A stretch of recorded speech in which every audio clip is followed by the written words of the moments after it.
fuck that up. Thanks, StreamYard, you fucking pieces of shit. We'll be starting in just a moment. StreamYard fucked me up. You can really stop this kind of thing is to arouse public opinion.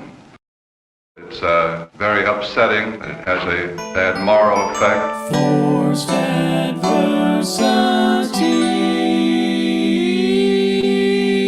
Okay. Fucking stupid, man. Oh, goddamn, I'm pissed off. All right. But hey, how's it going? Not great so far. You see these this new thing over on the I don't know if you guys can see that on the left-hand side of the screen. Probably not. The demo scene thing. Or you can, Morgan, I think. I can see it, yeah. Yeah, so that's new. StreamYard added that, and I'm still not sure what it does. Nobody is.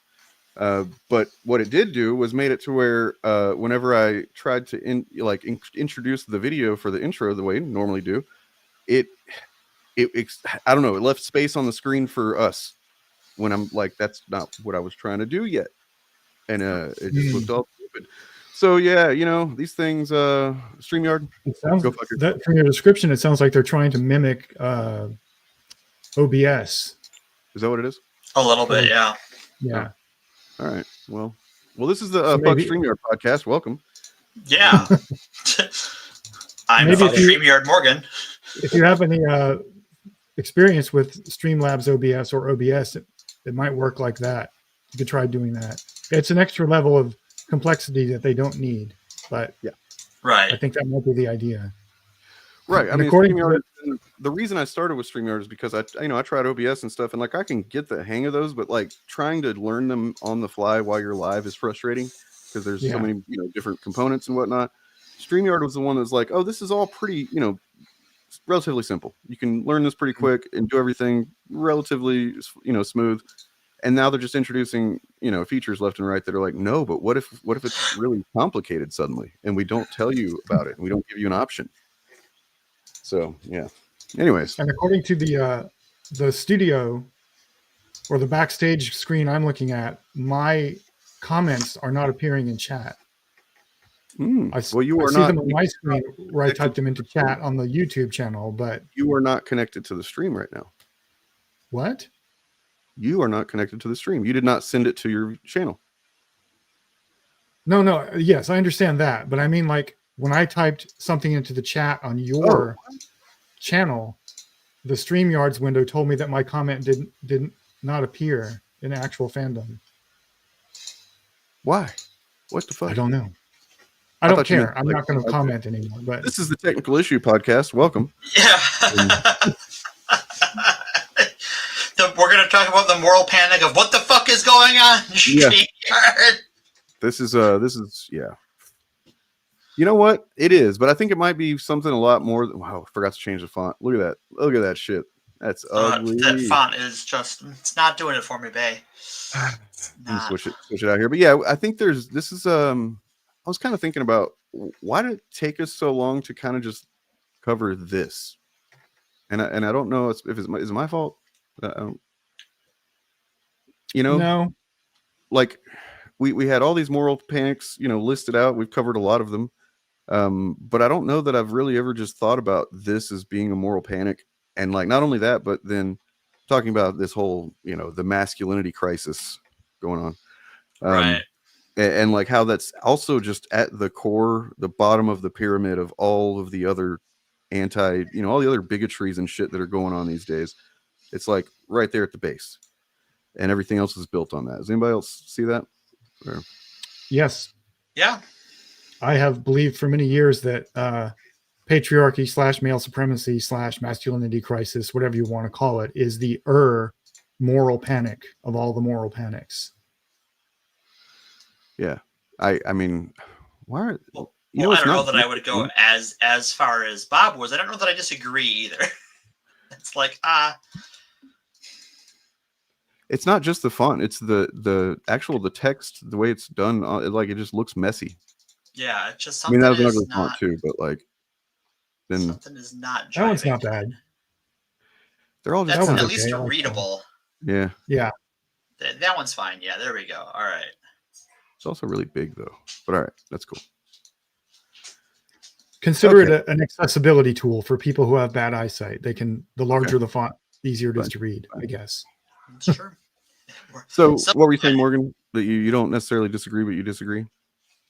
I don't necessarily agree, but I don't disagree that it's the moral panic, because I think that it's a little more complicated than that, because things like class come into that. As far as like, my brain is not working today. I'm sorry.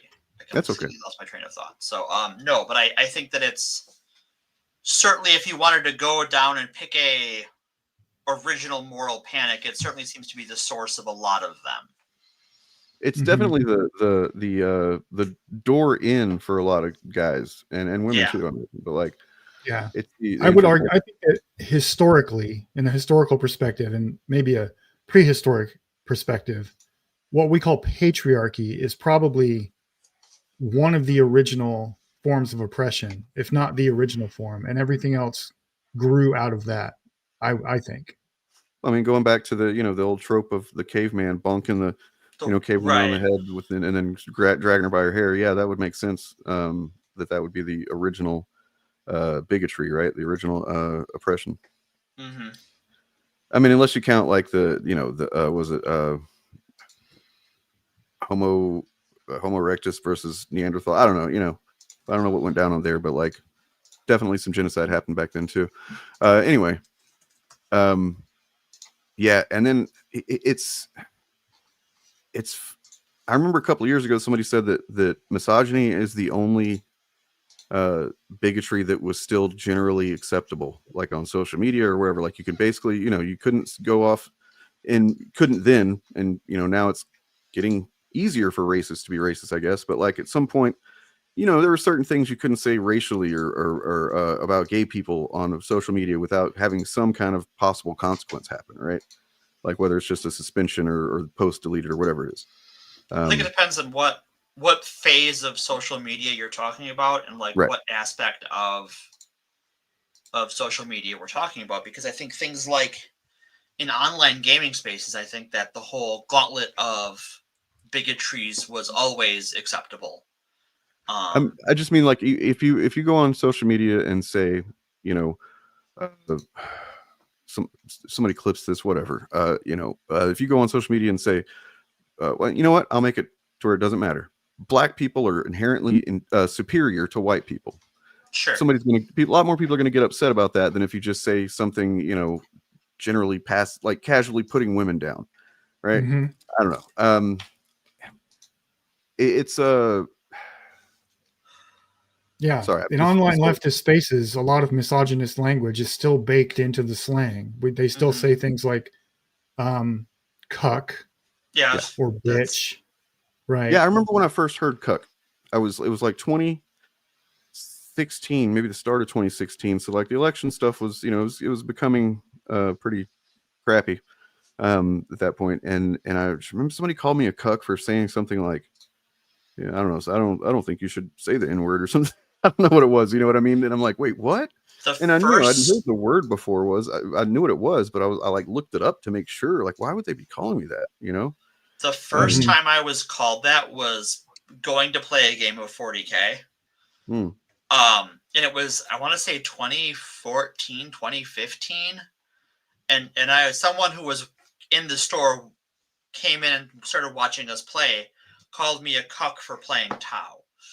And I had never heard the term before. And I'm like, what are you talking about, you weirdo? And then I went back to playing my game because I'm just like, I am here to play a game. I don't care about what this weirdo has to say. Yeah. And a lot of online left like people adopted these slang words from the right. Yeah. Oh, for sure. In an effort to try to like beat them at their own game and look more powerful rhetorically or something. And I don't think it worked very well. Although I will say with use of the word cuck to describe like liberal people, I always thought it was weird that somebody picked a fetish. Yeah. And I was like, can we call conservatives bukakis now? Can we do that? I mean, you can call them chasers because of the statistics show how much trans porn they watch.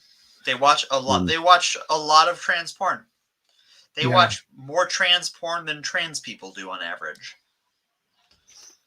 Yeah. So I mean, this ties into what we maybe can just kind of talk about this over the next several episodes as I'm maybe putting together a video on this, but like, just getting into the terms that are used by the right, to, derogatorily, to put down anybody that, just disagrees with them or that is pro not being a shithead to people.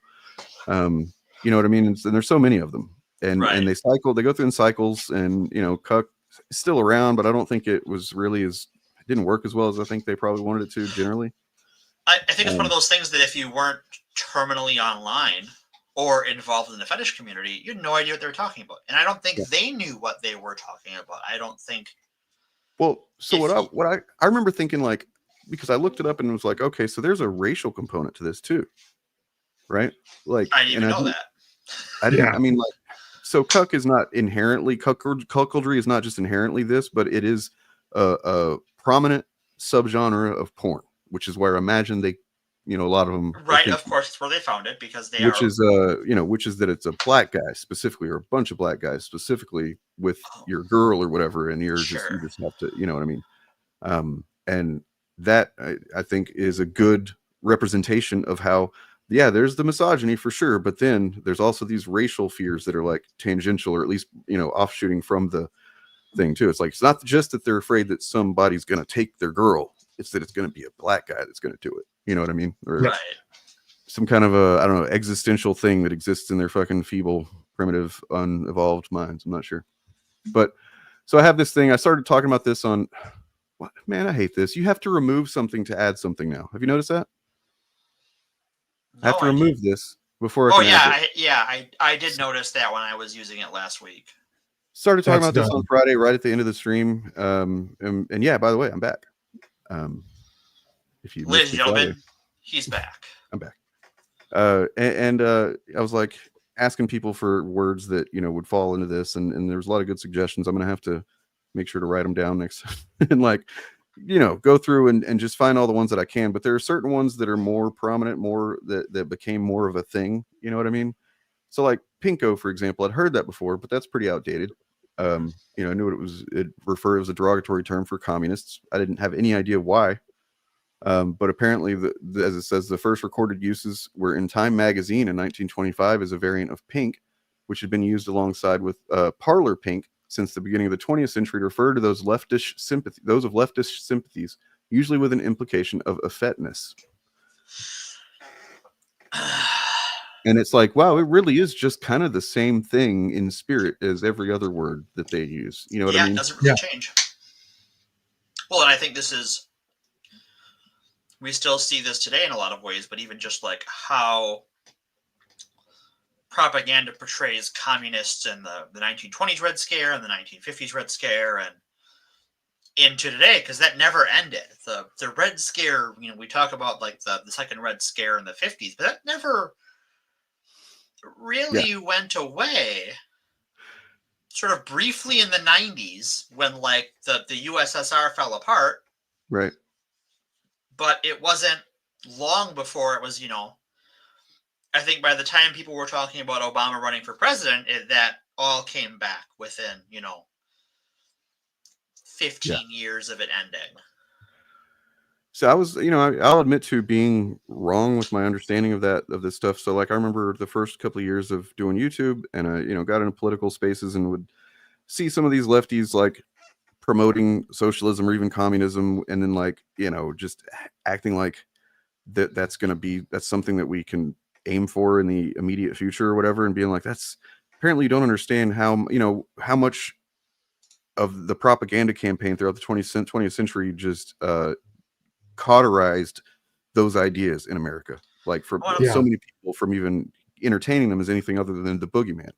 And like, but I mean, at that point I still thought that it was generally over, that we were gonna like have to do a lot of work to undo what was done. But like now I understand it was never over, and like it's actually there was a big push going on at that point. I want to address this comment. Colin says that weed, cocaine, and opium were all made illegal based on fears of non-whites using them to steal white women, and that's true. That's a big racial component of the various drug wars we've had and lost. Wow. were based on fears that people would be taking your women, which sort of it's double misogyny, right? It's that, like, on top of being extremely racist, it's like it's quote unquote your woman, right? You're entitled to this other human being, and B, she is not capable of being a free actor who can make her own goddamn decisions. Yeah. You know, and then that stuff, you know, and we can get into this as well, but like, you know, there's the incel community and all that, but that take things a very specific and extreme direction. You know, because like the incels would say that, no, it's not that they don't have agency, it's that they have too much agency, and that they're looking for, you know, the guys that are just like inherently physically superior, you know, aesthetically or whatever. And, you know, the Chads and whatnot. Which is a real weird anti-science, you know, way to. Well, I think the incels are a religious movement. They or at least like cult adjacent. They have a lot of like this creed. They have the authors they cite to. They listen to Creed. Ugh. Some of them probably do. I can't say no incel has not listened to Creed, right? Well, they're probably like, I'm in my own prison, you know, because that song. All right. Enough. But they do, like, they have self-reinforcing behaviors. They have group reinforcing behaviors. They love bomb each other. It's definitely a cult adjacent movement, based in self-pitying misogyny and self-pitying misandry. Like, you as a human being don't have agency. You are denying yourself agency, and that's kind of why I think of it in religious terms, is that's like a God did it .exe thing, where like we're all just victims of whatever was set into place, right? Right. It's not that like you are bad at interacting with women or don't know how to do it. It's that there is this group of Chads that has all the women, and the women don't make any choices on their own. They're controlled by the Chads, and so yeah, but like you can't prove, like, when the incel movement was sort of at its peak, not that it's gone away, it's just sort of blended into the rest of this like right-wing slurry. I was not a particularly attractive person. I don't find myself to be particularly attractive, and I have had no issues dating. It's just called being a person and talking to people and going out and doing things. Like, you know, for me, I've never been particularly, like, I'm not like a chat or anything, but what I do is I rhythm with the tism. Okay. Sorry. I want to pull this one up because I want to ask some white people what they think about this, because we're experts in this field. But Sketchy Got Hands says Black men and Asian men have also this thing with masculinity, but it's a bit different. I would love to learn more about that, because I don't know. I know that's a thing, but I don't know a thing about it because I'm a basic white bitch. And part of the reason we're talking about it today is algorithmically. Anthony Mackie had some comments about this go viral. Yeah, let me grab that after. I forgot to have that prepared. My bad. And what I heard him say did not, to my white ears, sound materially very different from what a lot of conservative white men would say. I don't think Anthony Mackie is a conservative, but the talking points have percolated across all masculinity in America. I don't think he called it American masculinity, not black or white. Because like I saw a video clip where he's talking about you know, Black Lives Matter, I think, and he's talking about how, like, essentially he's doing, you know, cop apologia. You know, and talking about, I've got friends that are police, and, you know, they're not all bad and all this stuff. And it's like, I don't remember exactly what he said, but it was like, wow, man, that's kind of cringe, my dude. So, I mean, I don't think he's a conservative per se, but I think he's maybe just being a famous actor. He's a bit disconnected from the experiences of the average African American. Well, I mean, actors are not any more ideologically coherent than the average voter, you know. They're just people. Right. They don't spend their days reading theory like I do, or like, other political nerds do. But it's Fresh and Fit. I feel like they've got a lot of white people in their audience too, right? Mm-hmm. Don't they? I don't know. I don't know anything about them except that, I've just, whenever I've seen clips or images from their show, I'm like, that's not my speed of anything. Well, it's intersectional misogyny, right? It's the big drive right now is to create talking points that unite men of various races into the patriarchy and make them feel like they have a stake in it by oppressing women. Well, I think that was the strategy I think we're seeing, at least as far as U.S. policy goes. They would rather, it broke this weekend that the DOD was scrubbing references to black service members who were I have that there pulled from up. their website. Yeah. And if you wanted to celebrate a culture of masculinity, a good place to start, if you wanted to be intersectional with your misogyny, would be with minority war heroes, but we're going to scrub those too. It's interesting to see that, like, they've decided their course of action is, at least not right now, literally oppressing black people or anything like that. It's just like, we're going to remove the notion of equity or any kind of like special consideration for being African American in the military or anything like that. We're just going to remove those ideas completely, and then I guess just hope we all just forget that there was ever any problem. I don't know. Yeah, well, that was the end goal. Like the strategy of creating intersectional misogyny before they had political power was the point. The point of doing that was to get to where they are now, and now they can just drop all pretense of racial equality. Right. But they pretended to be in favor of it before this, so they could get more non-white people to vote for them, preferably non-white men. Are you kidding me? Let me pull that up. Yeah, Colin says they also removed the Enola Gay. That would not surprise me, because they're shitbirds. Because it has the word gay in it. Is that like really? Yes. No. All right. Okay, I'm fucking. They used an AI. Yeah, to search for things that have the word gay or the words inclusion or the words, the letters DEI.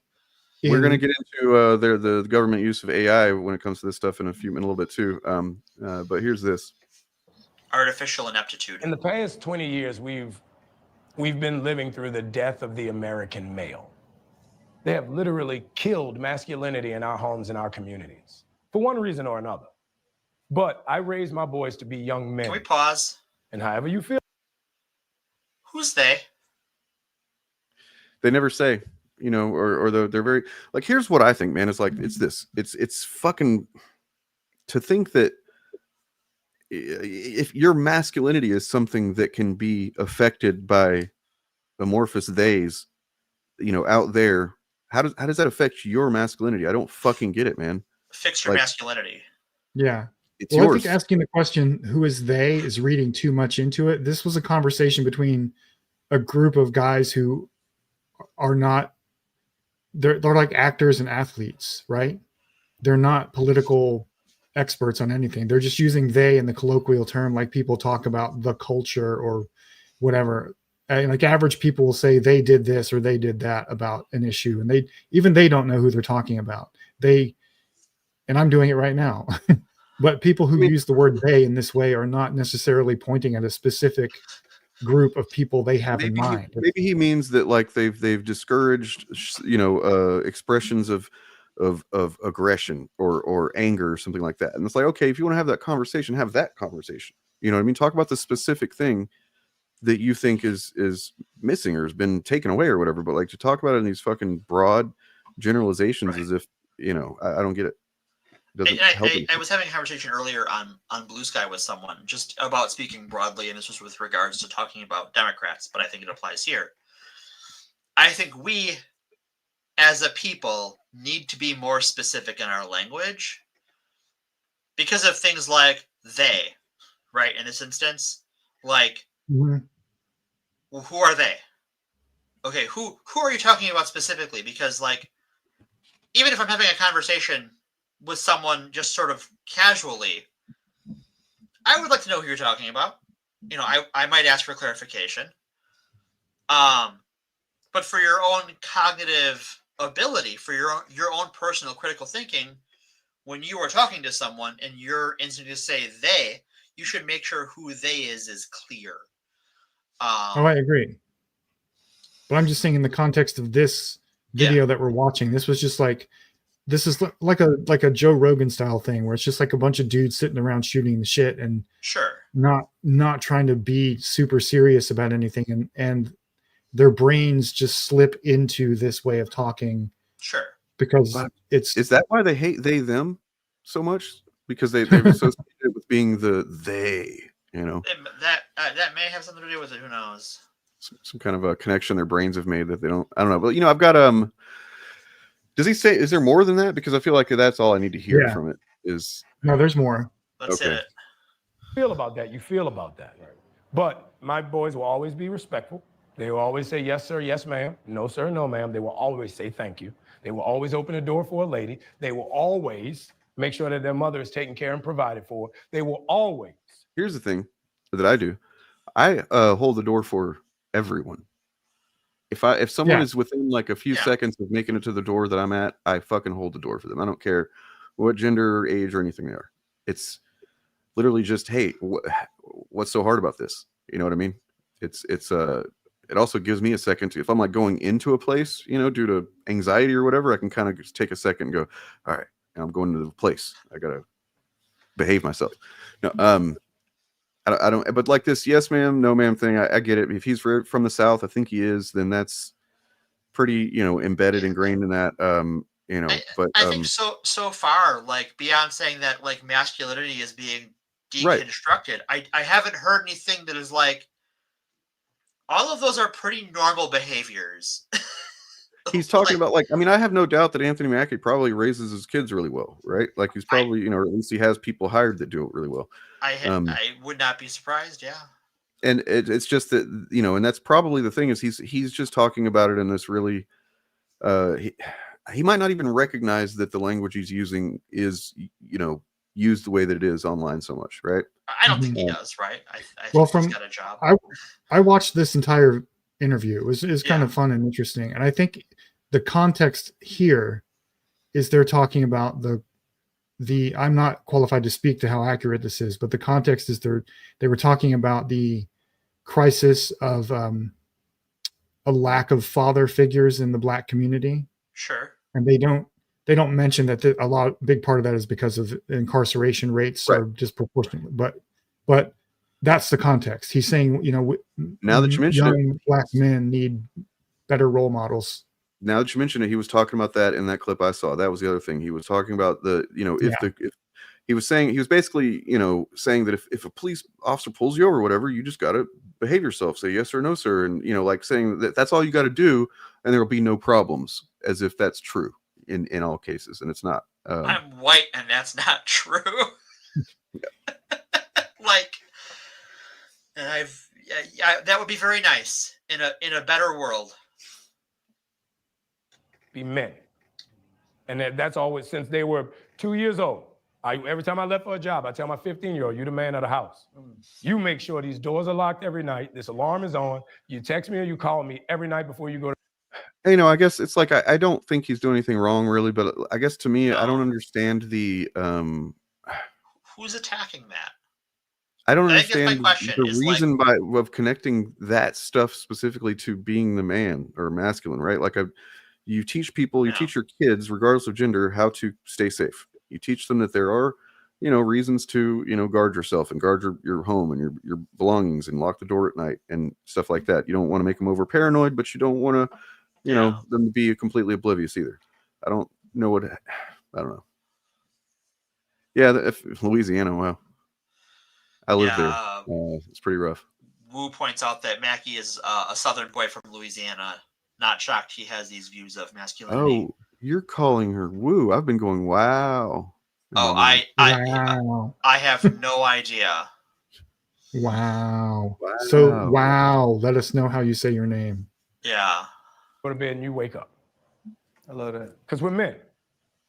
If I'm not there to protect, he got to be there to protect. Because you can have all the money in the world, motherfucker climb through the window, that money means nothing. Right. You can have all the celebrity in the world, motherfucker jump through the door, that celebrity means nothing. Yeah. So you got to have a little guard in there, you know? And so for me, it's always that idea of American masculinity is very different. You feel it when you go to Europe. Like you see these, and you're like, could bust your ass, boy. I mean, Grand Theft Auto, we know that. We are perfectly aware. I was just kind of joking around about the whole connection to the ominous they that conspiracists are always going on about. So I think this is where it devolves into some sort of toxicity, right? It's just like someone is being a man different than you in a different place. Hey, bro, maybe shut the fuck up. Yeah. Like, it's not your business.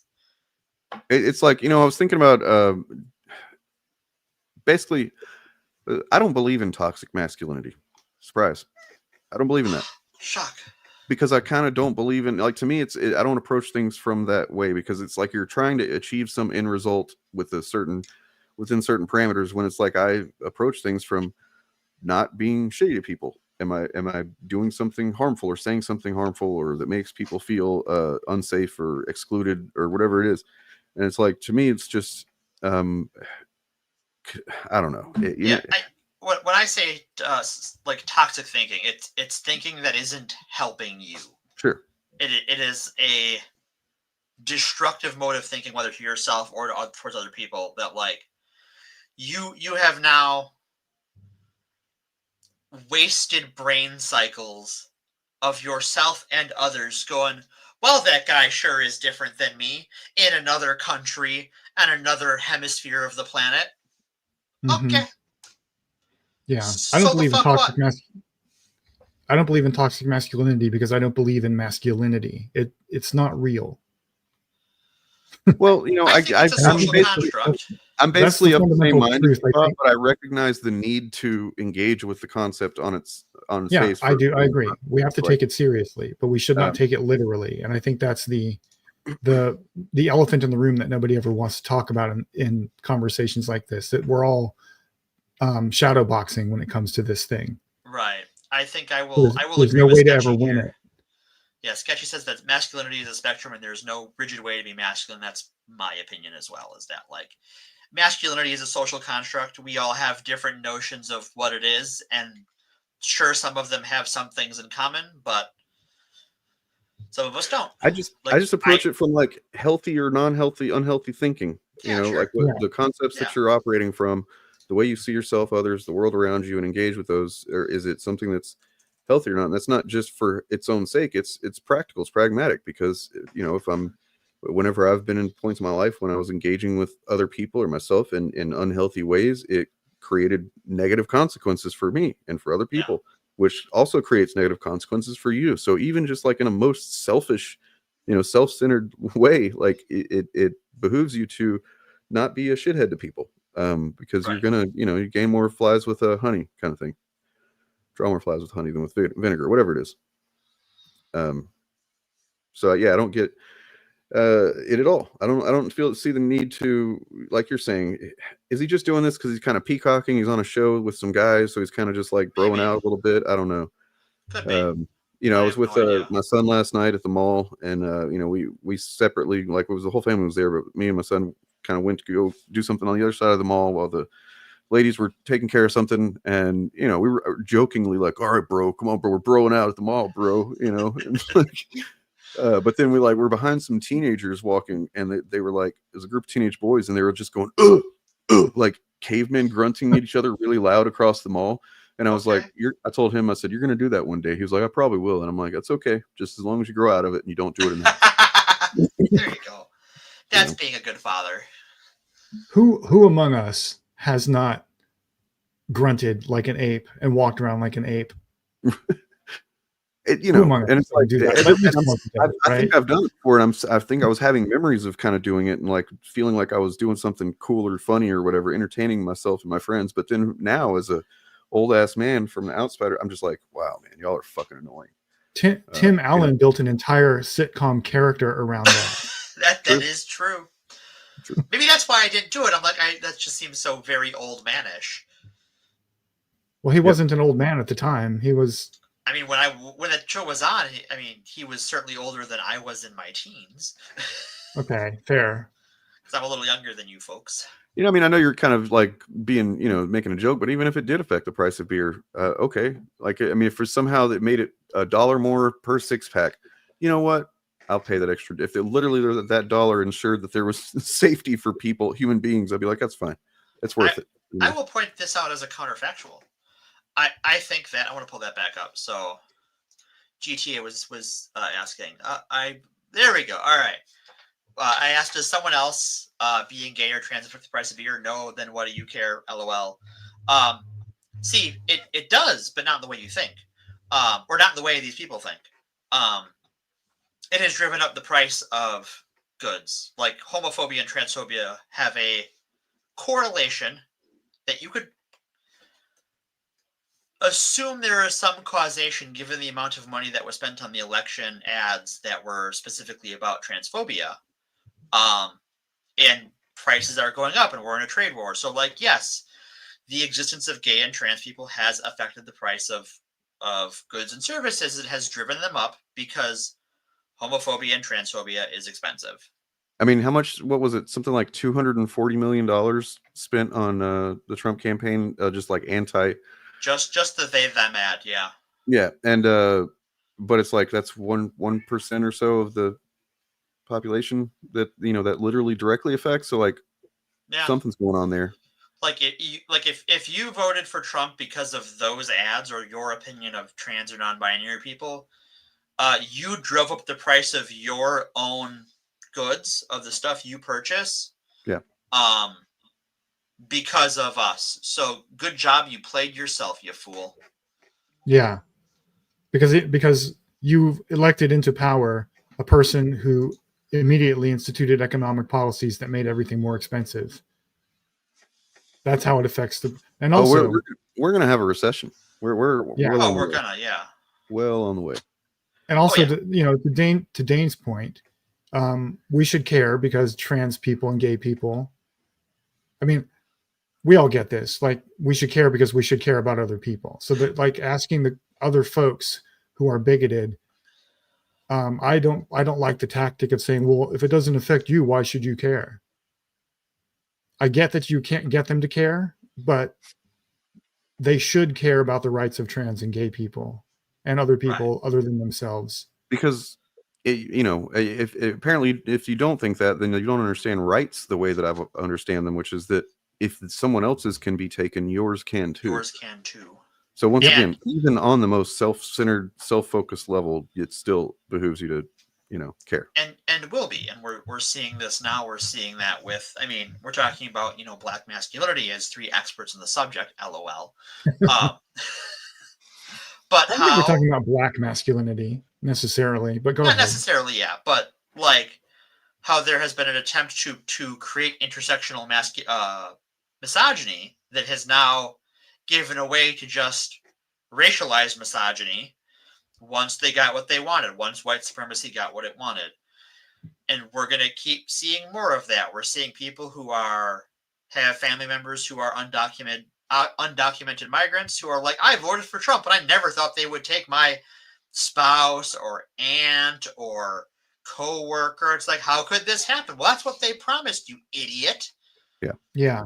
Well, the intersectional misogyny I described was just white coded masculinity being sold to non-white people. And the goal was to get them to buy into that, to white male supremacy without and they had a pretty good in because, I don't know if y'all remember, but like, what was it that, trying to remember exactly what it was that people, I don't remember. I just know that like one of the times that Obama was elected, that there was also, I think in California, some measure, it was like, I don't know if it was gay marriage or what it was, but I remember it was like voted down because by essentially African-Americans who had, there's like a history of homophobia in the African-American community. So like they have that definitely is, to where they can go, they can kind of get them by doing the they thems and the blue hairs and all that stuff. So like they can, That's how I think they got some of the black people that they got interested in the whole MAGA thing. Obama famously was opposed to gay marriage. Yeah. Famously. And notice how vague the language around masculinity they use is. It's not racially coded. No. They don't say anything racial, but they use a construct of masculinity that's historically associated with white supremacy. Right. And they just talk about it like it's the baseline of human behavior. And younger generations who aren't aware of the history of all this buy into it because somebody they think is cool and someone they admire on a podcast or a TV show or whatever is saying these things that validate some. Gods, if anyone listening, I'm going to go ahead and say it. I think we downgraded Captain America's. Damn, you and Critical Drinker finally agreeing on something. I mean, Chris Evans, he's out. He doesn't give a shit. He's been fucking out there saying base shit for quite a while. There's nothing like this. So, I mean, I feel like, I don't know. I guess there's ways that what he's saying can be used for good, maybe, but I don't know. I do want to discuss McLeod's point a little bit about the role of Christianity in this. They say a lot of their sentiment was implanted by white Christian rhetoric. Actually, you guys discussed this. I have a dog issue. I have a back. Toodles. I actually have a video clip that I meant to play a little while ago. Do it.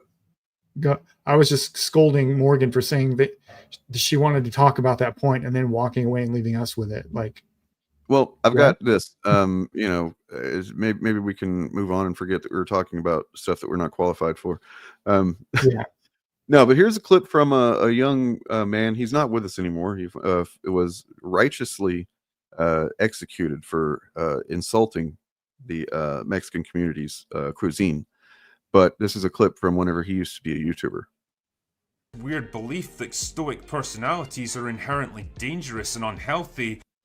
Like men who don't constantly express their every thought and feeling are nothing but fountains of repressed rage and raw emotion. That taking decisive action and wanting to assert control over a tense situation is somehow fundamentally wrong. Alright, this is an important point to bring up when it comes to the topic of men. The argument is not that men should be hyper-emotional and cry about every little issue that comes up, or that it's fundamentally wrong to try and assert control over a tense situation. Not even in the slightest, and that's a straw man of the general argument against harmful male stereotypes. Men nowadays aren't struggling because feminists aren't allowing them to be men. No, men are struggling as they always have due to growing up with rigid rules for what they should be. Men shouldn't show emotion, a man shouldn't cry if he needs to, men don't talk to other men about their feelings. I would know this because I am a man. It can be fucking lonely. Not because women are oppressing us. That's a whiny excuse. Rather because the hyper-masculine culture that has persisted for centuries forces men to suffer in silence. A lot of men don't have close friends or relationships. They suffer from mental health issues, but are far less likely than women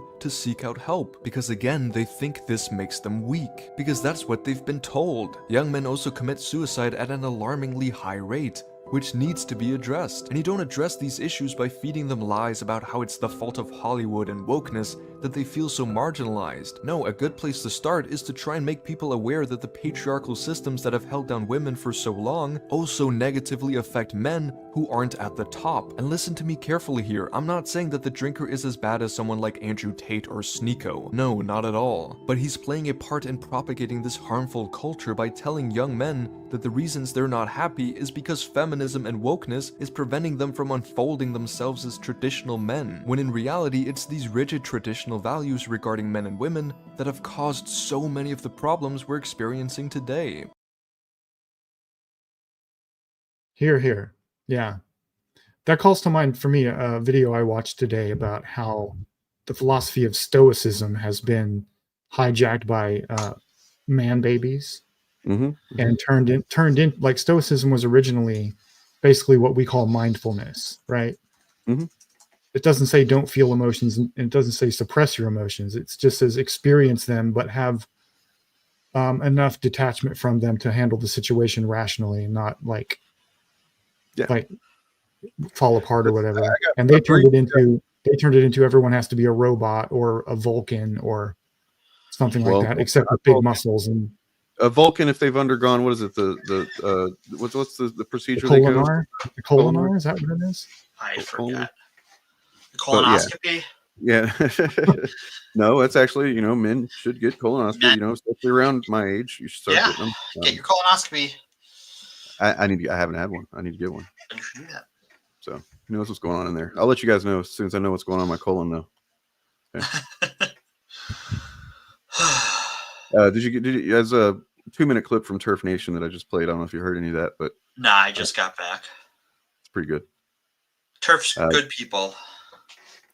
It's pretty much was that was responding to Critical Drinker's infamous movies Hollywood Hates Men video that so many people have just like torn to shreds, including us. But it's I mean he makes bad content, but that video in particular is unreal. Just how far he goes. I think he might have recognized he went too far on that one and kind of pulled it back sometimes. But anyway, no, it's just like how Critical Drinker is saying that Hollywood thinks that, or is trying to tell men that they can't, if they're not crying all the time over their feelings, or if they're not sharing their feelings all the time, that they're toxic or whatever. And it's not that. It's no, that's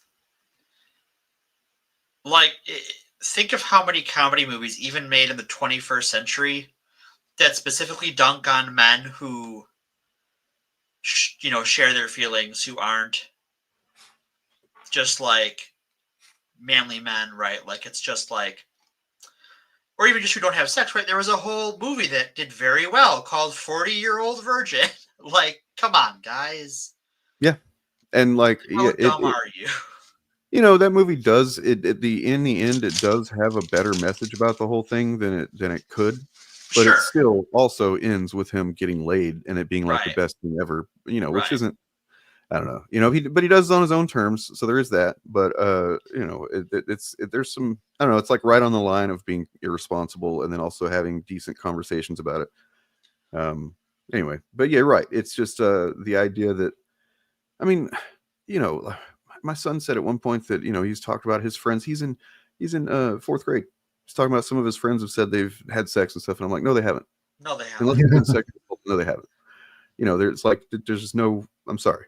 It's, and I remember being in like 5th, 6th grade or something. I had friends that like I hung out with all the time and they're like, oh, it's sex. I'm like, no, you haven't. When? We were playing fucking Super Nintendo the other day. What are you talking about? Right. Somehow sex is this thing that you're supposed to have as early as possible, but it's dirty and nasty and you're never supposed to have outside of these specific contexts. Good gravy. America, pick one. Or I don't know. Pick none of it. Pick neither. Just go, this is bullshit. Just, I don't know. Like even the harmful teenage, the more harmful concepts that I engaged in as like a younger man versus what they have now are like, I don't understand them in comparison. So like, for example, the whole just being against any lesbians in a movie or something like that. When I was young, I'd be like, lesbians, fuck yeah. You know what I mean? Like, and that's still not great either, but like, at least it wasn't completely against them existing. I was just into it for, very teenage boy reasons. Yeah, I don't get it. Like, I think the like anti-lesbian sentiment in male spaces is very neo-Nazi, like very, very eugenicist, very, very fascist in origin. But also I think a lot of people who maybe who don't see themselves in those terms imported that from gaming spaces as things like RPGs included more lesbian characters in video games. And, well, why can't I fuck her? I can't press the fuck button if I'm not a lady. There's supposed to be a fuck button here, you see, because this is a BioWare game and I'm supposed to be able to press the fuck button. Why can't I press the fuck button? How many kindness points did you spend? Right. Did you have enough? Did you do the right things to get the fuck points? Do you have fuck points? I mean, if you spend enough kindness tokens, you can press the fuck button, a lot more. You should be. That's what the guide said. The game facts said. This card entitles me to 1 sex, please. Right. Yeah. I tapped, 2 islands in a swamp to play fuck me, and you have to fuck me now. That's what the card says. Like, come the fuck out. But no, there are guys, like, people, maybe not my age, but certainly like my brother's age, who's a few years younger than me. That is their, like, they didn't watch TV. They didn't watch, 80s teen high school drama movies like Breakfast Club. They played fucking video games. And that's where they learned how dating is supposed to work, from fucking Dragon Age and Mass Effect. And I love those games to death. That's not how relationships work. Yeah, I mean, not yet. But if those games have their effect, that will be. along with just, sorry, go ahead, Bob. What? You cut out, Bob. You can't hear me? No, there was people talking while you were talking. Oh, I was just joking that may not be how relationships work now, but if Dragon Age has its desired effect on the next generation, it will be. Yeah, we'll see about that. If those are the norms that people grow up with, then it's going to affect the way relationships work in the future when they're all adults. Yeah. I'm not saying it's a good thing, but it will. Not either. Yeah. I mean, I think it very clearly has, is that, like, there is a segment of gamers my age and a little younger who are like, they never learned, and because it's hard to learn. Oh gods, it's Witcher. Yeah, Colin asks, was it Fable or Witcher where you got a trading card for every woman you slept with? I want to say that's a Witcher. I think it's Witcher because I played a little bit of Fable and I don't remember anything like that. I don't remember that in Fable. I haven't played Witcher. Colin, you and I have a mutual friend who has played all of those games. He's the last sane member of that other group. To kind of streamline and help us get onto a track a little bit of what I was wanting to get to, I looked up a video. Sure. This is from a couple of years ago. Does it involve getting fuck points? No, I mean maybe. But you guys know who Legia Miller is? Yes. I've seen her stuff. Yeah. She's good people. So this is a video about the manosphere to alt-right pipeline, and I feel like we could watch a little bit of this, but really what I want to do too is look at the comment section, because I think we can kind of see the dynamic of like how toxic men, if you want, whatever, just shitty dudes, how they engage with even information that's kind of just objectively true. You know what I mean? In order to maintain their shittiness. But yeah, here's this. I'm going to run to the restroom real quick. All right. After I start this. Hit it.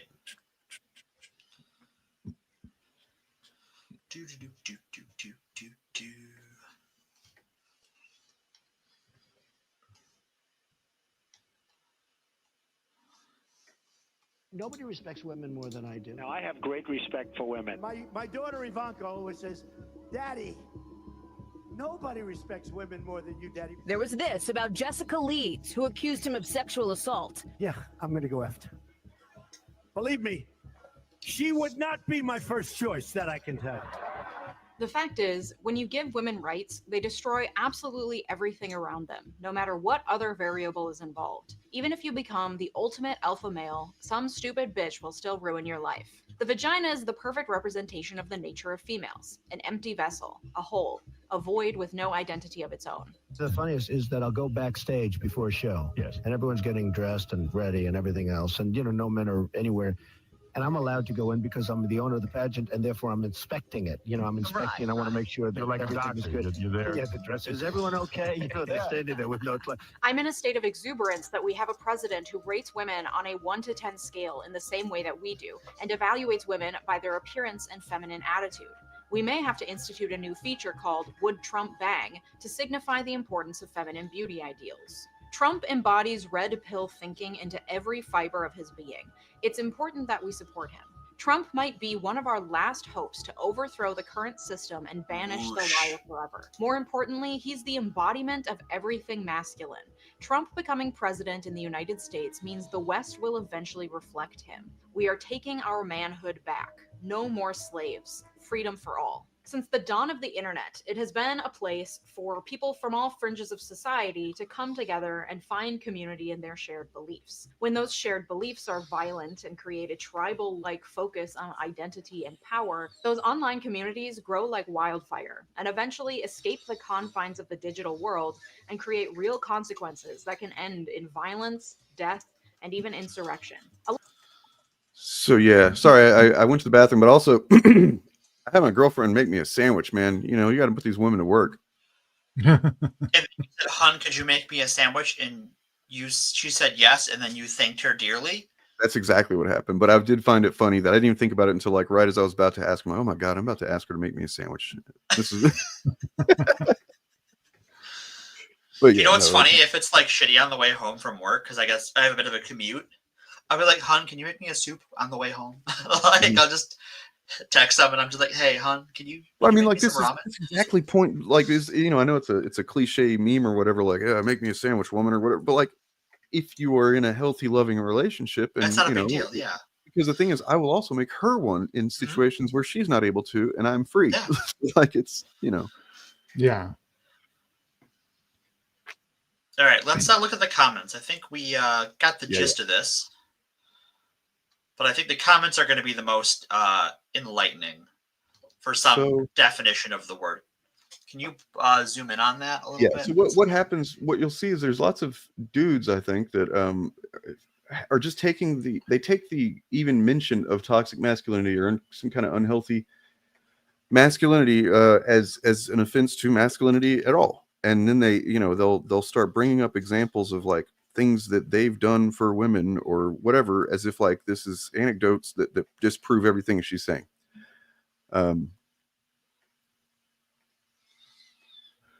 So and they often come in response to a comment that's pretty reasonable or whatever. But like usually the guys who have to announce "I'm amazing to women" are the worst towards women. That's true. And just like the parents who have to say they're great parents, right? Yeah. And then here the cynicism, the sarcasm comes in. When I say I'm a nice guy, I don't just mean I'm a nice guy. I also mean that I'm not only woke, but frankly, a hero. And my first thought is, okay, so what are you projecting? Because like you read all of that into that comment, right, my dude.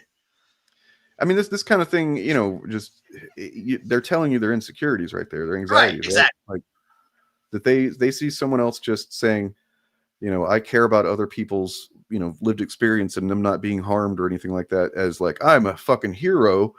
And it's like, no, man, it's really heroic to you? Do you think it's heroic to just care about other people? Like, maybe caring about other people is so hard. Yeah. That it's like a feat of superhuman willpower. Yeah. Like that, laser vision and empathy are superpowers to this guy. Let's see. So this isn't the one that I was really digging into the replies of, but sorry. Oh boy, let's see. Oh god, there's just okay. God damn it. Here we go. And find it. Oh wait, is this it? Yeah. So I served in the Marine Corps, and after boot camp, the best advice that my higher ups gave me was asking for help is not weakness. We can only do so much as individuals, but only as a team can we do the impossible. Ask for help. Don't be afraid. Connect to others. I didn't learn that until I was in combat in Iraq. And then you realize that this simple fact completely contradicts her entire fake narrative. I have had friends who were combat vets, cops, real badasses, and none of them would ever expect anyone to hide their emotions. That's just ridiculous, but it serves her narratives. No. Try again. So one, it depends on your police department. Depends on how much of a gang your cops are. All cops are gangs, but some are more gangs than others. But also, a lot of the people who are these manosphere influencer types are posers. They have as much combat experience as I do. They have served an equal amount of time in the military as I have. The difference is I don't have to pretend to be strong or fear my emotions. I just express my emotions and, go about my business. So this person says, wait. Okay, yeah, sorry. So this one says, she did characterize masculinity, but what do you expect? She's a feminine woman who, I mean, do they not realize they're just proving the point right there? I guess not. Also, So just to point out the weirdness here, a feminine woman as opposed to a masculine one, I guess. What's the difference? Because like, okay, so like thinking about like the stereotypical like masculine traits, right? In her video, she kind of has a more combative, upfront style of her. Yeah, I'd say she's not feminine, but she's also not like the definition of what I think most people would think of as feminine. Right, exactly. She's just a woman on the internet. Yeah. But then they start getting into like how women shouldn't define what masculinity is, and I don't think that they are. I don't think they are. I don't think that's the thing. I think men and women define it and have. Sure. It's always been a dialogue for thousands of years. Sure, a dialogue. Gender is defined by everyone who participates in the system, and that's everyone. So right. But I think it's not that she is defining it. I think that she is a participant in that discussion. Yeah. And then, somebody says to that, like, as long as you recognize that, femininity is not for men to decide or define or whatever, then, it's like, okay, but that literally men have defined what was supposed to be feminine for since time immemorial. And that's where we get to the patriarchy and misogyny, where like what masculine and feminine are, what a man and a woman is defined by a narrow group of people in our society who get to dictate terms. I just think engaging on these terms at all ignores them. It doesn't. It's not productive to engage with these terms at all. Really, like it's, it just obfuscates what we're really talking about, which is, better communication, better treatment of one another, based on our independent needs and experiences and whatnot. And then just using language like this is like what does it even mean to say women define masculinity in the same way that it's like they're killing masculinity? What the fuck are you actually talking about? You know what I mean? Yeah. What they're saying is that women should not have an opinion about things and should just shut the fuck up. That's what he's saying. That's true. But that's what they believe about everything. She's often if they were talking about the YouTuber, she's often in her videos. Yeah, she appears regularly. We're just scroll down her comments. Yep. But it's like, and those things exist on a spectrum. And if you, hey out there listening, if you are worried about your masculinity, and if you're masculine enough, reframe your worldview, fix thy heart. Like, you need to let that go, because what you're going to do is you're going to let some other asshole define it for you. And don't do that. That's not healthy. Then your identity is determined by someone who is not you. Mm-hmm. I would just say don't. Go ahead. I would just say, just give up on trying to do it at all. It's a pointless exercise to be masculine or be feminine. It's a rabbit hole with no bottom. Just develop a system of ethics and morals and stick to it and be a good person. Okay, so yes, but no. I think all of those, the last parts are correct that you said, but I think that like, if you have your own internal idea of what being masculine or being feminine is to you, and you personally strive towards that, I think that's a healthy thing. I certainly got where I am observing what I thought my masculinity was versus my femininity, and finding a balance point that I like and I'm comfortable with, and was certainly not comfortable with where I was before. But I don't think that we should be saying you, whoever you are, should discard the concepts of masculinity and femininity entirely. I think those are personal things that need to be up to you, and that you shouldn't look externally for. Can I blow your mind here? Everybody knows my ambassadors, not gatekeepers thing, about how, with fandom, it's like, you like what you like. This applies 1-to-1. Like, whatever you define as masculinity, that's great. That's your thing. It's whenever and the same thing as like religion or whatever it is. Once you try to enforce that on other people is where it becomes a problem.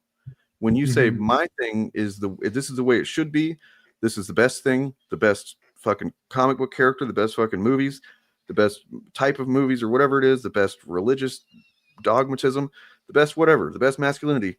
Okay, that's good. I'm glad you're proud for that. But then you try to enforce that on other people, and then you degrade other people for not agreeing with you. That's literally an expression of insecurity to me. Yeah. You know, no matter what context it is, if you were, you know, getting pissed off and trying to enforce your shit on other people, it's because you are not secure enough in what you really feel about that thing that we're talking about. I think if you're comfortable with your masculinity, then you shouldn't have any problem with whatever other people are doing with theirs or lack of or whatever. But, I think that masculinity, I think the industries that revolve around masculinity and femininity in particular present those things as a destination and not a journey. Because we're always re-examining ourselves. Yeah. And that's perfectly healthy as long as you aren't that's a scary thing to a lot of people. I think especially to men, but I mean, like people in general, I think, you know, I've talked to people whenever I've talked about going through therapy and stuff, trauma therapy, that like, in particular, I think it's only been guys that I've really heard this from, that are like, well, I don't want to, you know, go dig up. Yeah, I've got some stuff in my past, but like, you know, it's just going to make it worse just to go dig it up and talk about it and have to, you know, relive that shit or whatever. And it's like, no, bro, that's literally how you heal the shit. You know, because you didn't heal it properly before. You have to recontextualize it with a healthier frame of reference and a healthier set of tools of understanding the thing. You know what I mean? But I think a lot of people are really, really fucking terrified of introspection, of growing, and then to think about the idea of doing it constantly for the rest of our lives. Holy shit. You know what I mean? That freaks a lot of dudes out. Everyone is doing it the rest of their lives anyways. The question is do you own it? Or do you look for someone else to tell you what you should be doing with it and trying to meet their standards instead of yours? Yeah, I think my point would just be, with specific regard to the concept of masculinity, there is inevitably going to come a point, if you are pursuing a masculine identity in any way for yourself, where you're going to have to choose between being masculine or being ethical in the way that you treat other people, because there's just nothing concrete to the concept of masculinity. It's so culturally nebulous that if you prioritize it over, I'm not saying it's not important for people, but I think this conversation would be advanced culturally if we all just focused on ethics over, or focused on justice over gender, I guess is the way I would put it. Like some people have been treated unjustly because of gender categories that we impose upon them arbitrarily, and others are not. And always talking about it as a binary, as these two things, as if they are anything other than arbitrary constructs,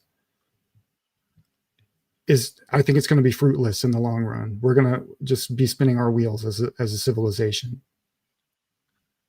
At the individual level, this can mean a lot of different things for people. But if you think about it logically for any amount of time, you'll quickly see that a lot of traits that we call masculine in our culture are just basic human traits that all people have. Sure. The same way with femininity. Arbitrary things that like you either like are just kind of genetically a certain way or whatever. Like full head of hair, you know, like guys get real insecure about going bald, right? I don't know what that's like, but still, you know, they do. And it's like somehow attached to how masculine they are or whatever. I would love to take this conversation and involve a trans mask person in it, because I would like to get their perspective on it, to be honest. Yeah, I would too. Absolutely. Because every trans mask person I know has, they have it to think about because they've been on all sides of the equation. Mm-hmm. Like, I think they've probably thought about it more deeply than anyone else. Yeah, I genuinely would like to like, because I don't know, because the ones that I know celebrate their masculinity. It brings them joy, and it's not something they lord over people or they use as a bludgeon in the same way like manosphere types do, like the people we talk about on this show, the people in the horrifying thumbnail. So like I think that the idea that like you have to choose between masculinity and justice is, I don't know that I agree with that. And there is this too. R.L. Morales Jr. says a lot of aspects of what the West calls masculinity are just lack of empathy, and that is true. Yeah, and that's generally like, I mean, that is at the very foundation of, you know, even going back to the words that I'm, you know, going to be trying to break down and make a timeline for. Every single one of them, functionally, is designed to, devalue the concept of empathy, essentially. You know, whether you're talking about, woke, for sure, that's the function of it, right? Like, if somebody's woke, that means they're giving a shit about the experiences of other people, and harm and stuff like that. Virtue signaling, pandering, an agenda is, they, like we've pointed out again and again with, this anti-fan content. It's like, yeah, they only care about agendas whenever it's the agenda they don't agree with. So it's not just that they're against agendas, they're against agendas of empathy and applied empathy. And well, people talk about the hypocrisy of the double standards of these people, and it's like, no, they have one standard. It's, does it agree with me? That's the only standard they have. Yeah. If it's not a double standard, it's a coherent standard. Does it agree with me or not? If it does, then it's good. If it doesn't, then it's bad. Because as we've said a million times, the only real thing they believe in is power, and they've got that now. So it is kind of, I guess, interesting. That might be kind of how I view the FAPcast going forward right now, is just us studying what they do with power. And like, now that they're there, right? Like, I'm not going to make any guesses as to how this is going to affect the outcome of anything, but like, it seems like they're going a little too hard in the paint at this point, this early on. That's just me. But I'm talking about the government, talking about the people that voted in and everything. They're a little bit, I don't know. It seems like they're going to burn themselves out. Maybe that's silly of me to assume. I don't know. We'll see. Well, the fear of losing their masculinity is like driving a huge amount a lot of them, of the politics on the right.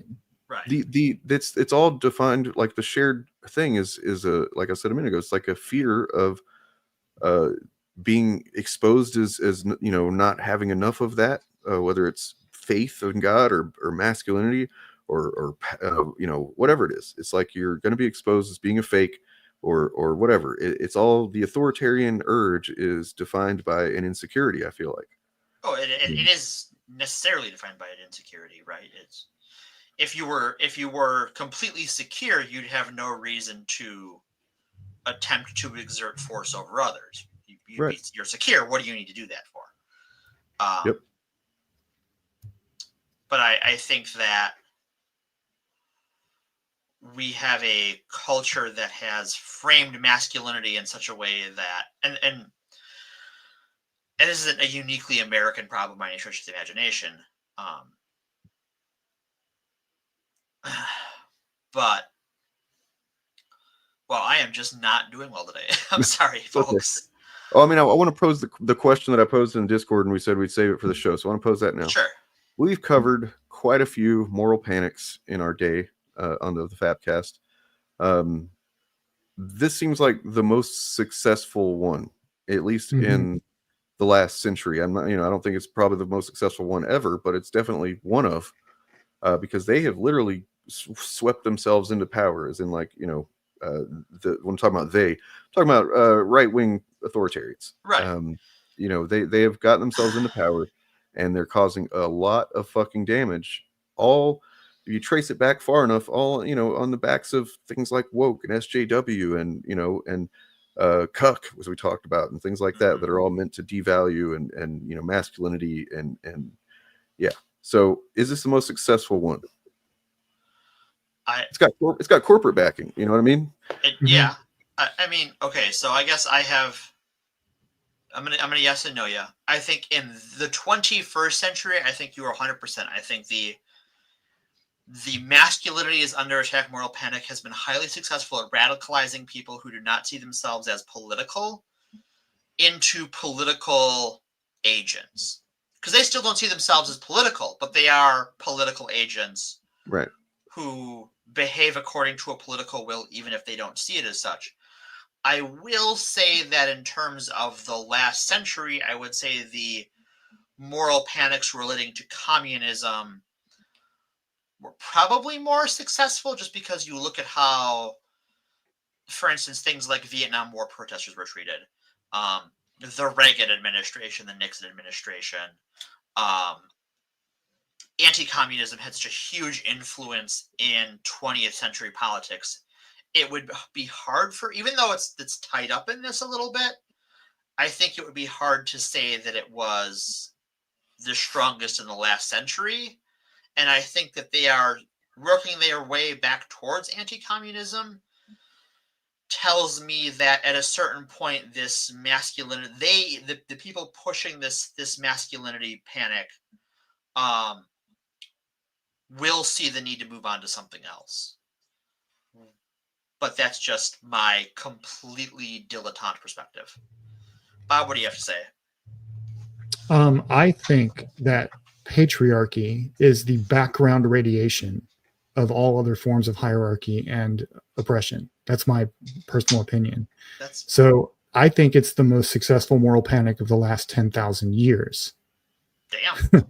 In many various ways. I mean, look at the way that, and of course, like this, there's lots of other sectors of oppression that tie into it as well. Yeah. But look, I mean, just look at, when you brought up anti-communism, go back and look at the way that the color pink was used to effeminize people who were coded as communists. Right. Right. That was for a reason. That's true. I don't think the Lavender Scare, and I think when we covered the Lavender Scare, there was quite a bit of crossover with anti-communism. Yeah, for sure. Right? And yeah, I don't think we can comfortably decouple. I'm using the word patriarchy, but I think a more like, you could use male supremacy, you could use misogyny, whatever word you want to use. I don't think we can comfortably decouple it from all the other things that we've talked about. Well, so what I'm talking about is like, I'm talking about the specific current thing of like the red pill epidemic, right? Of like, yes, patriarchy's always been there, but like I'm saying, like now that you got these guys in this late stage of capitalism, right, that are like just fucking craven grifters, and they're just completely preying on the insecurities of, you know, alienated, isolated young white men, which there's no shortage of. You know what I mean? Yeah. So instead of like being a component of every other moral panic, it explicitly being the moral panic, where like with the anti-communism depicting them as effeminate and cowardly, right, was part of that, but it wasn't the headliner. Yeah. Okay. Yeah. So like, you know, if you know what I'm thinking of it in terms of, if we think about the D&D thing, right, the Satanic Panic of the 80s, and what was the name of the lady that led that? Patricia Pullen. Yeah. Like how successful she was with her campaign versus how successful, I don't know, fucking who we would say is at the head of this snake, but you know what I mean? Like it's pretty successful. They've made a lot of fucking ground with it, and done a lot of damage. And when I say successful, I mean that, you know, somewhat ironically, like it's not a good thing. There's a lot of they've been successful. That's to our detriment. Yeah. So, you know, I mean, it's a just a broad question in general, but I just, you know, always thinking about, I don't know, I'm kind of surprised that I just haven't thought about this as a moral panic. It's as a matter of fact, I found the list of stuff that I feel like we went over this at one point. Probably early on. Defines moral panic. Let me look that up for a second. Y'all can go ahead and talk amongst yourselves, sure, and we can see how much this applies. But so Bob, can you think of another like masculinity as the fulcrum of the moral panic? I don't think it's the fulcrum. It's the I use the phrase background radiation, but what I usually do is think of things in terms of evolutionary theory.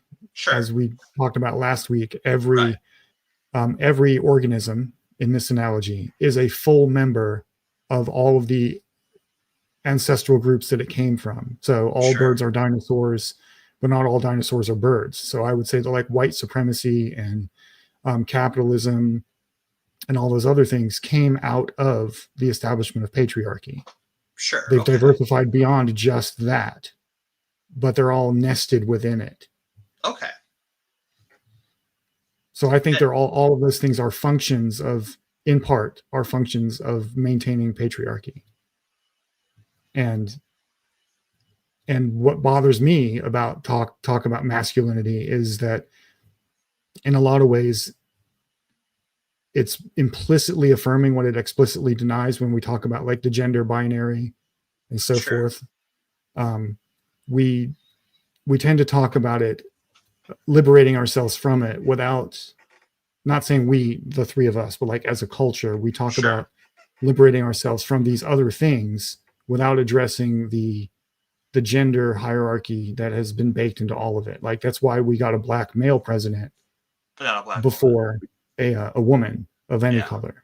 Right. And why we're unlikely, I think, in the United States to get a woman president anytime soon. Yeah.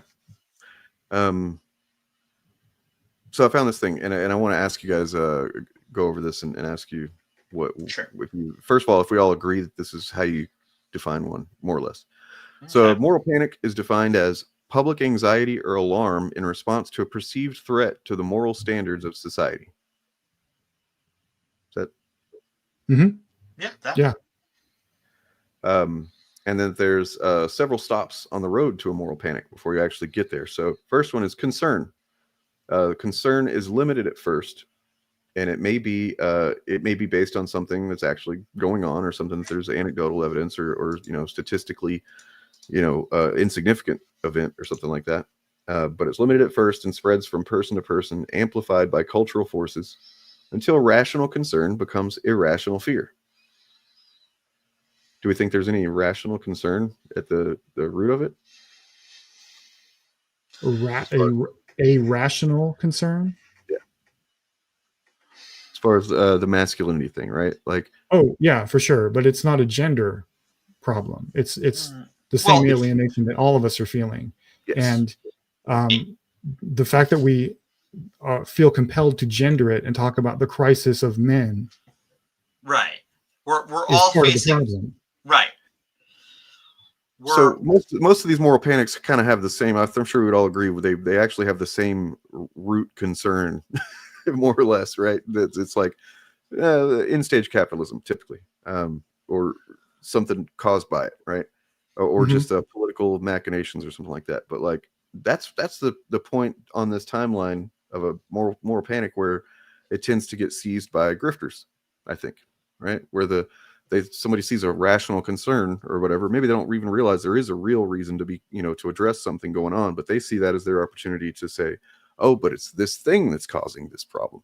Well, and it's, looking at it that way, I think that Bob's point that it's sort of this background radiation behind most moral panics is correct then, because like you look at like men aren't manly enough is a recurring source of agitation throughout history, and even just more specifically throughout American history, particularly in periods after war. We saw this in the 20s after World War I. We saw this in the 50s after World War II. We are seeing it now after the War on Terror. The whole Reagan administration kind of exists because of it. And we're still effectively living under the Reagan administration. Yeah. That is the mode by which your government has operated on for the last, since 1980, 1981. And the men aren't masculine enough moral panic is grounded in enforcing the gender norms through violence. Yes. And that's what I was thinking of earlier when I said that inevitably, if we center being masculine as our identity, we will inevitably encounter, we as a society, not necessarily an individual, will encounter a conflict between the gender construct and ethical behavior. And if we choose the gender construct, we're going to end up treating people unjustly.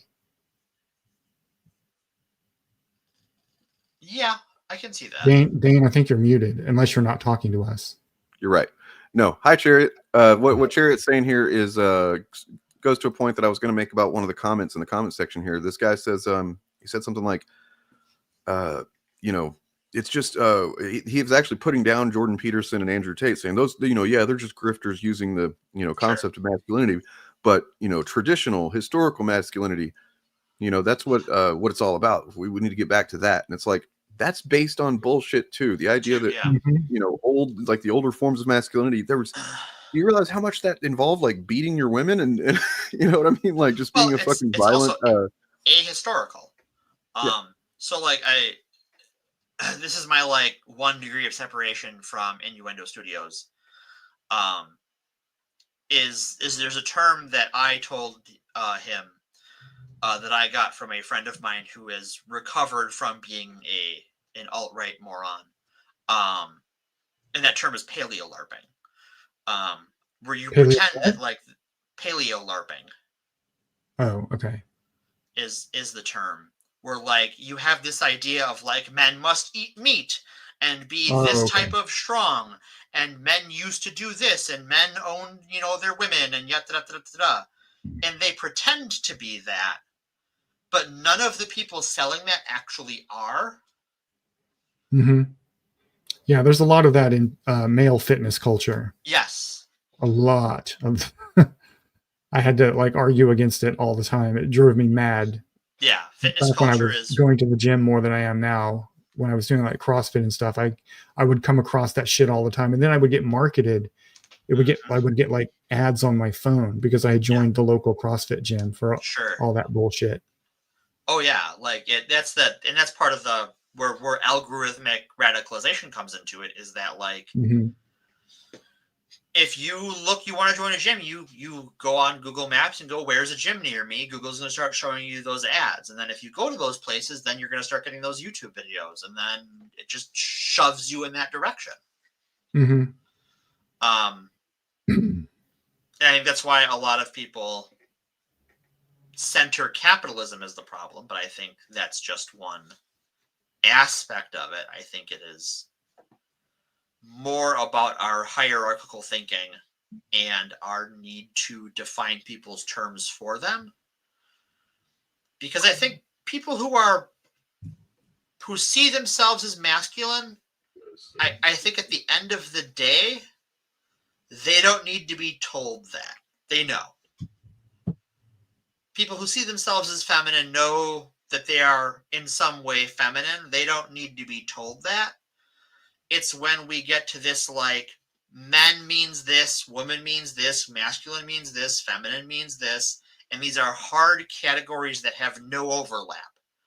Mm-hmm. When we define them within this patriarchal framework, instead of a series of Venn diagrams. Yeah. So this is...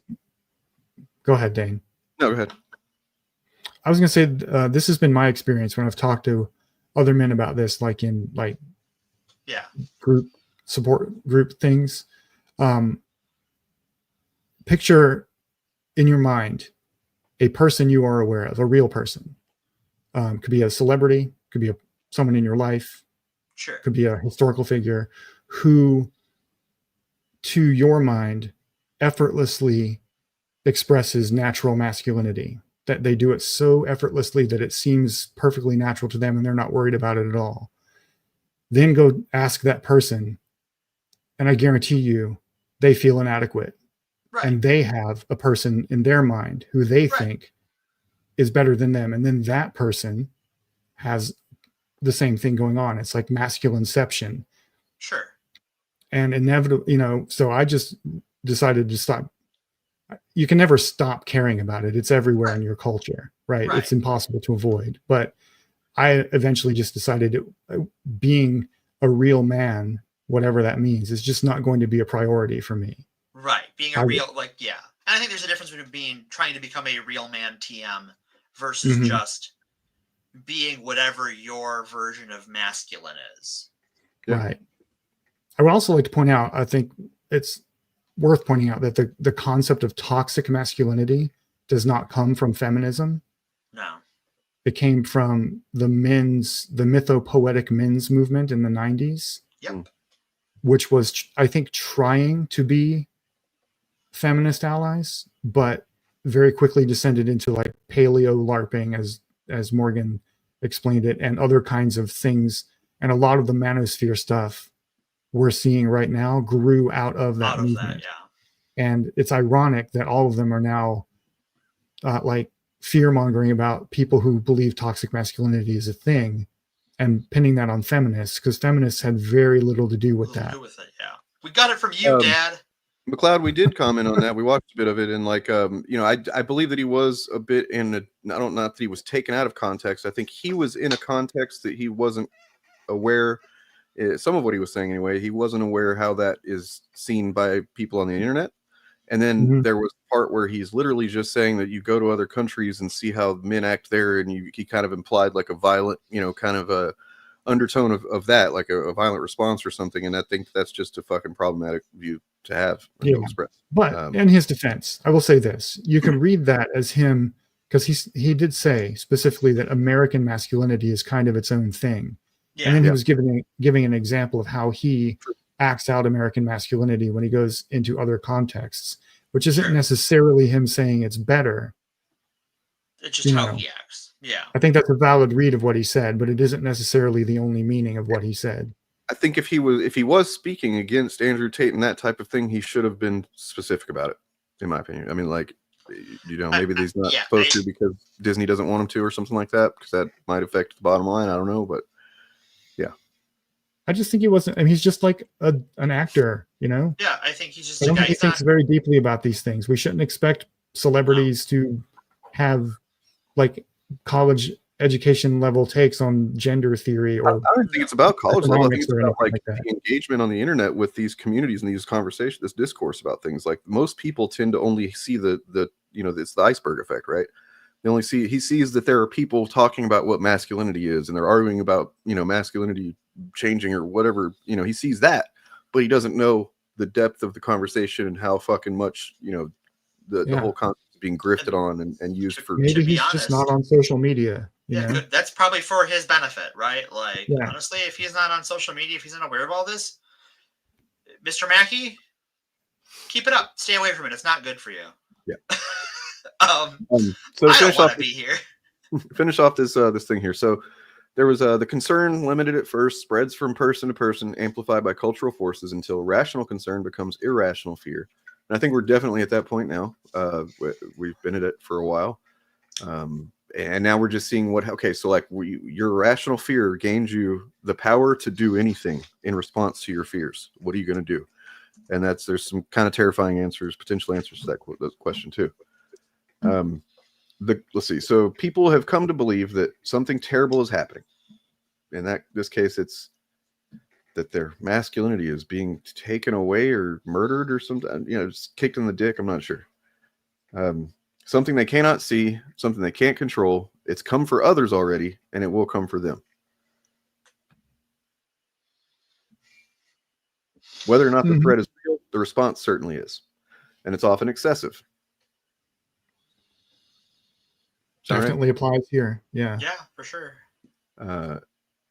You remember where we got this from? Wasn't it from? I do. Wasn't it from Legion? Yep. And then the final part is ask yourself, what's more terrifying, the fear or the fright? So, yeah. Yeah, I think that. Yeah, there's I think the uniqueness about this take on the moral panic is that it is been so effective at radicalizing people who don't see themselves as political in a way that I think that I'm just going to go back to the Red Scare, right? Where like the Red Scare had a lot of homophobia baked into it, had a lot of misogyny baked into it, but it wasn't the headliner. We're like, this is explicitly like, well, now we've done all these other things. We're going to make it explicitly about being a real man TM and what we think that should mean to you. So, not even. Sorry. because like I'm gonna dunk on him because I hate him. I don't hate him. He's just a ponce. But Jordan Peterson, right? Jordan Peterson has spent the better part of a decade, well, really longer than that, but in the spotlight a decade, rallying about what real men should be.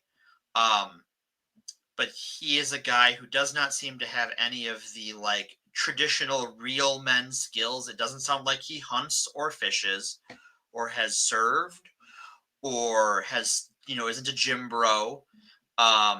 He was a college professor. Something that the people in his audience see as an effeminate job. Like, he is the guy selling this to you, and he is selling it from a place of, at best, at my most charitable hypothesis. Well, and then like this, the thing to me that even if I was acceptable to the ideas that he rambles about, the thing that would still keep me from ever trusting him is just the basic fact that he was saying at the beginning of his arc of becoming a super famous fucking shithead that Bill C-16 was they were gonna arrest people based on pronouns. That's not happened. Now they're going to be, but they're going to arrest people for using the wrong types of pronouns that don't match. The way he means. Yeah. Not the way he means. But the way he wants. To me, I would see that and go, oh man, like you haven't addressed that at all. You haven't said, oh, I was wrong about Bill C-16. I may believe in all this other crap too, but like I was wrong about that simple fact. But he can't even do that. He won't do that. Well, he's, he should really look in the mirror. He's the one who transed my gender. Yeah. I think I've told the story on the show before that like a friend of mine who had fallen down his pipeline started trying to shove that stuff onto me. And this guy thought I was this, like Bob talked about, like that ideal man you have in your head. This friend of mine saw me in that light. And I'm like, I don't really see myself as a man at all. And actually, a lot of people in my life have said I'm not very masculine at all. And wait a minute. So, Jordan Peterson, if you're listening, you trans my gender. You should. I'm somebody that like I didn't cancel think yourself. I've never really thought about my masculinity to at all, really. And I had to understand as an adult later on that like if I get angry, like and that's why one of the reasons I've learned to control my expressions of anger, that like it can be scary for people because I'm like I've got just I don't know what it is, like an aggressive posture or voice or something like that like comes off as like an angry dude, even when I'm being just passionate sometimes. And like I've had to learn to be like, I don't want to fucking freak people out because apparently there's some expression of masculinity that or what people think of as I guess harmful masculinity that comes out. And I don't want that. So yeah, I was thinking about that too. I made the thumbnail I made that was like, this guy's going to teach you to be a happy alpha male, and it's like it's like maybe an AI image of him just looking all sad and shit. But you look up a picture of Jordan Peterson, half the time he looks fucking he looks miserable, depressed, Right. Yeah. And he definitely doesn't come off as what I'm led to believe in alpha males.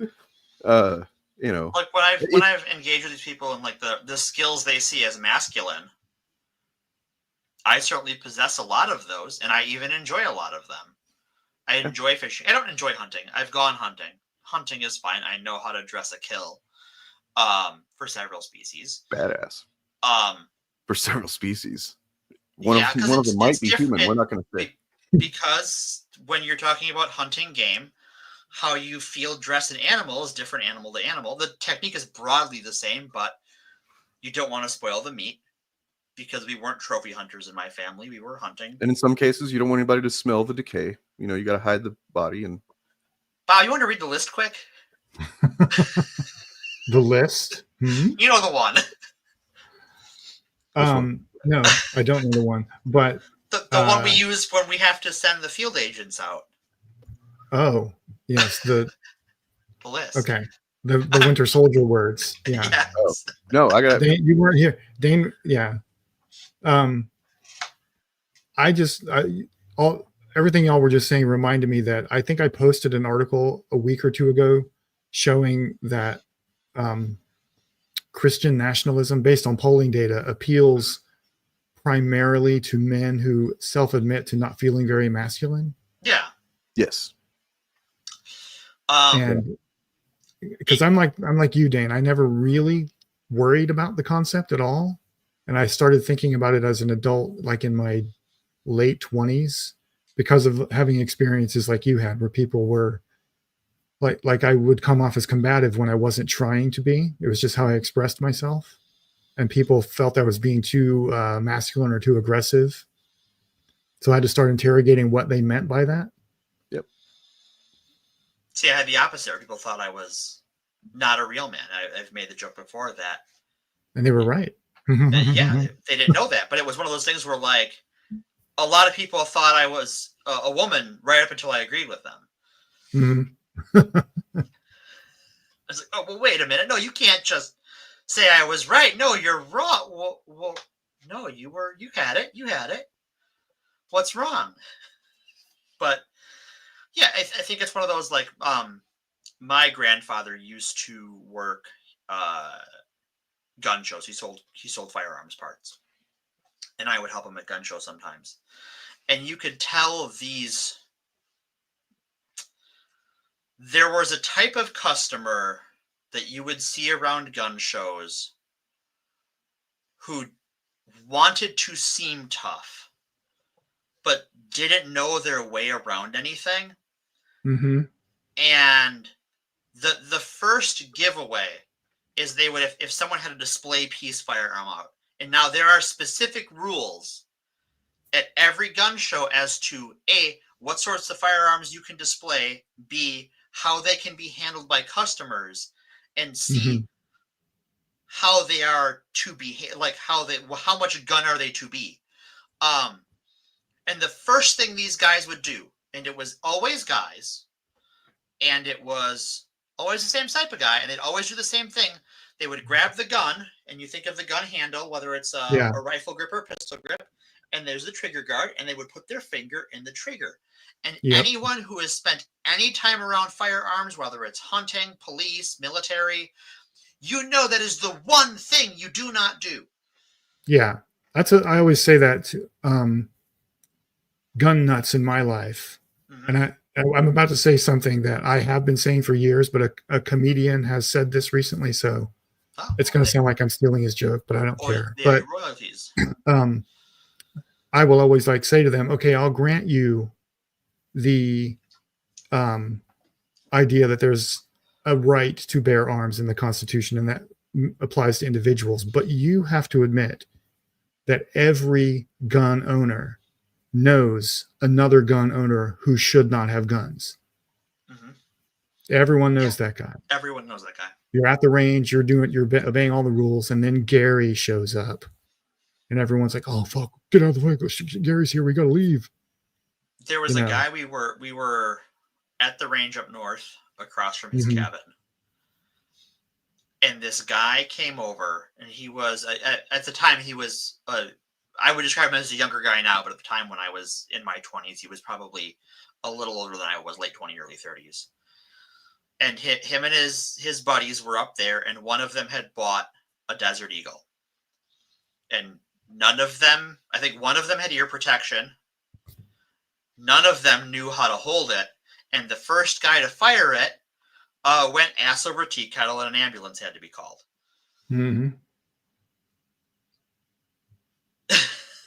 Yep, that was my first experience firing a gun too. I had no idea what I was doing, and I should not have been handed a gun. No, you shouldn't have. I was just in a family full of men who had guns, and now wisely, my dad, who was a Vietnam vet and had PTSD, wisely did not have guns in the house. Right. But all my uncles had guns and stuff, and it was weird because it was something they expected me to know how to do because I was a guy, right? Right. I guess I was just supposed to get it from osmosis or something. The first time I fired a gun, it was an AR-15, what we now call an AR-15 style rifle, and it knocked me on my ass. Oh yeah, I believe it. Left a huge bruise on my shoulder, and I was very wary of guns after. So what's funny is, like, my grandfather, that side of my family is very conservative, but like he went through with me all of the steps. I can still like recite the motions and the things he said to fire the gun the first time, and he drilled it into me before I was allowed to go hunting even or go to the range by myself. It was, these are the things every time you do. And he taught me how to do it the right way. And because of that, whenever I see someone do it the wrong way, I'm like, oh God, please stop. You're a danger to yourself and others. B, you're embarrassing yourself. Yeah. So you need to step up and teach them the masculine skill of clearing and cleaning a gun. Yeah. Yeah. So whenever I was about 12 years old, lived out in the woods in Louisiana for a few years with my mom, and I had this friend named Michael, and he lived with his grandparents, and they, were cool with him accessing their guns whenever and stuff, and I, one day we were gonna take the guns, multiple guns, talking like a couple of shotguns, a couple of handguns, like a 45, a 9mm, a 12 gauge, a 22, and we were just gonna take these out into the woods and just shoot them at stuff. I remember we grabbed all of them, we're just carrying them like in our, freely in our hands, in our arms, and went outside and like we set them on the trunk of the car out there to do something. We were getting ready to head out in the woods, and one of us had set the 12 gauge on the fucking hood on the roof of the car, and like I had bent down to do something, and he grabbed the 12 gauge and swung it like basically right over my head, and it went off. Like, I mean, I was, my ears were ringing for a good while, and I'm talking within 7-8 inches of my head not existing anymore. I'm just like, Jesus fucking Christ, because this dude didn't fucking know what he was doing. You know what I mean? Like his grandparents were, they're already checked out basically. And yeah, anyway, it was a crazy moment. But you're talking about the people that that everybody knows somebody that shouldn't have a gun. One of my dad's really his only friend, is this, we called him Crazy Uncle Joe, if that tells you anything. He's not actually my uncle, but we called him Crazy Uncle Joe. He would literally drive around in, I've talked before about like the city next over from where I grew up was like, there's, a lot more people of color in that city. And he would drive around in his car with his gun basically on his lap and try to get, like black dudes in cars next to him or on the street or something to essentially threaten him so that he could had an excuse to use his gun. And I don't know that he ever actually achieved that, hopefully, but he told us that's what he was doing. He would drive around and, just kind of hope that somebody would give him an excuse to defend himself or whatever. It's just like, what's his real name? Liam Neeson by any chance? I was going to say Uncle Liam, probably not Irish. Do you not know that story, Dane? No, I know it. Yeah. Okay. He didn't have a gun though. He's like going to beat him with a stick or something. Yeah. No, yeah. I mean, it's the same kind of expression of like, I think this sounds badass, I guess. I don't know, what it is, but like, it's weird. It's one of those things that like, even when I was more right wing, talking to other like right wing people who had no idea about guns, and like they fantasized about owning a gun but didn't own a gun. It was just like, you do not know what you were talking about. It's like, oh, it's just a tool. I'm like, it is a tool for killing things. Well, like that is the tool. That is the thing it is designed to do. It is a tool for ending the lives of things, and it is very good at it. And you need to respect. You should never point one at anything that you don't want to end the life of. You should, it should not be loaded until you are ready to fire it. The NRA is very clear. They have very, very good gun safety. They call them gun safety recommendations, but now they do. Yeah, they should be rules, but follow them. If you look, we need to look at the kind of history of the NRA at some point, because they definitely changed from a certain point and became something much more insidious. In our life. Yeah. They went from being a gun rights lobby to being a gun industry and gun lobby. safety. They used to teach people gun safety. That was like their main thing. Yeah. Besides the rights thing, but I mean, like, now they've twisted all that shit into They still offer gun safety They classes. still offer it, but it's that used to be where most of their money came from. Now they have a lot of industry donors. Yeah.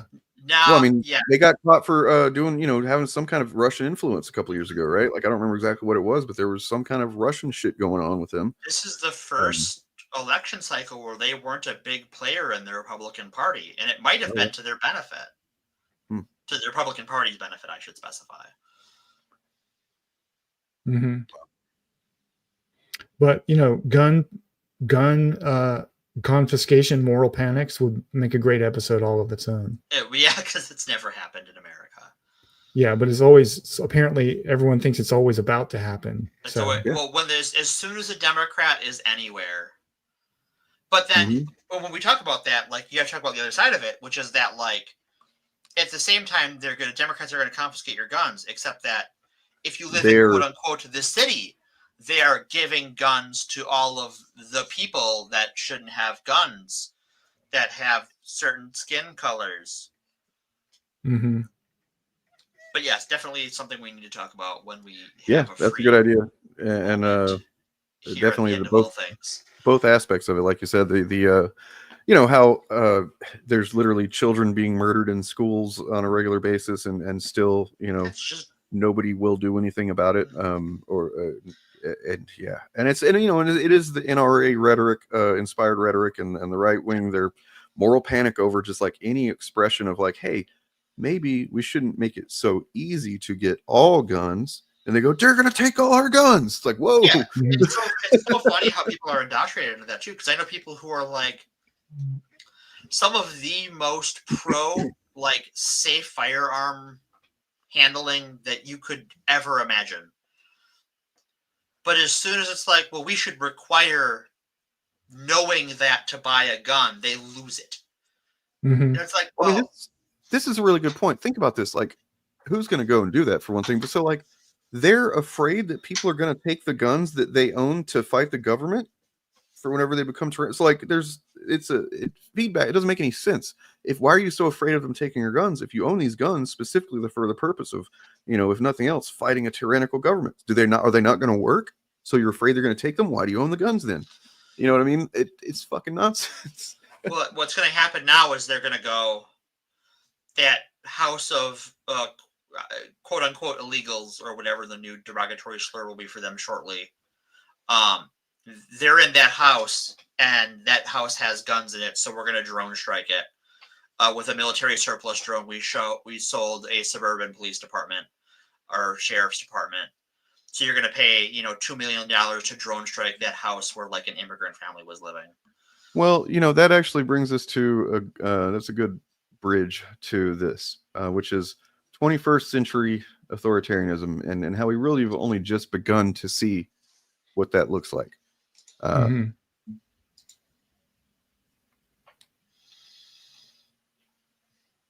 Cool.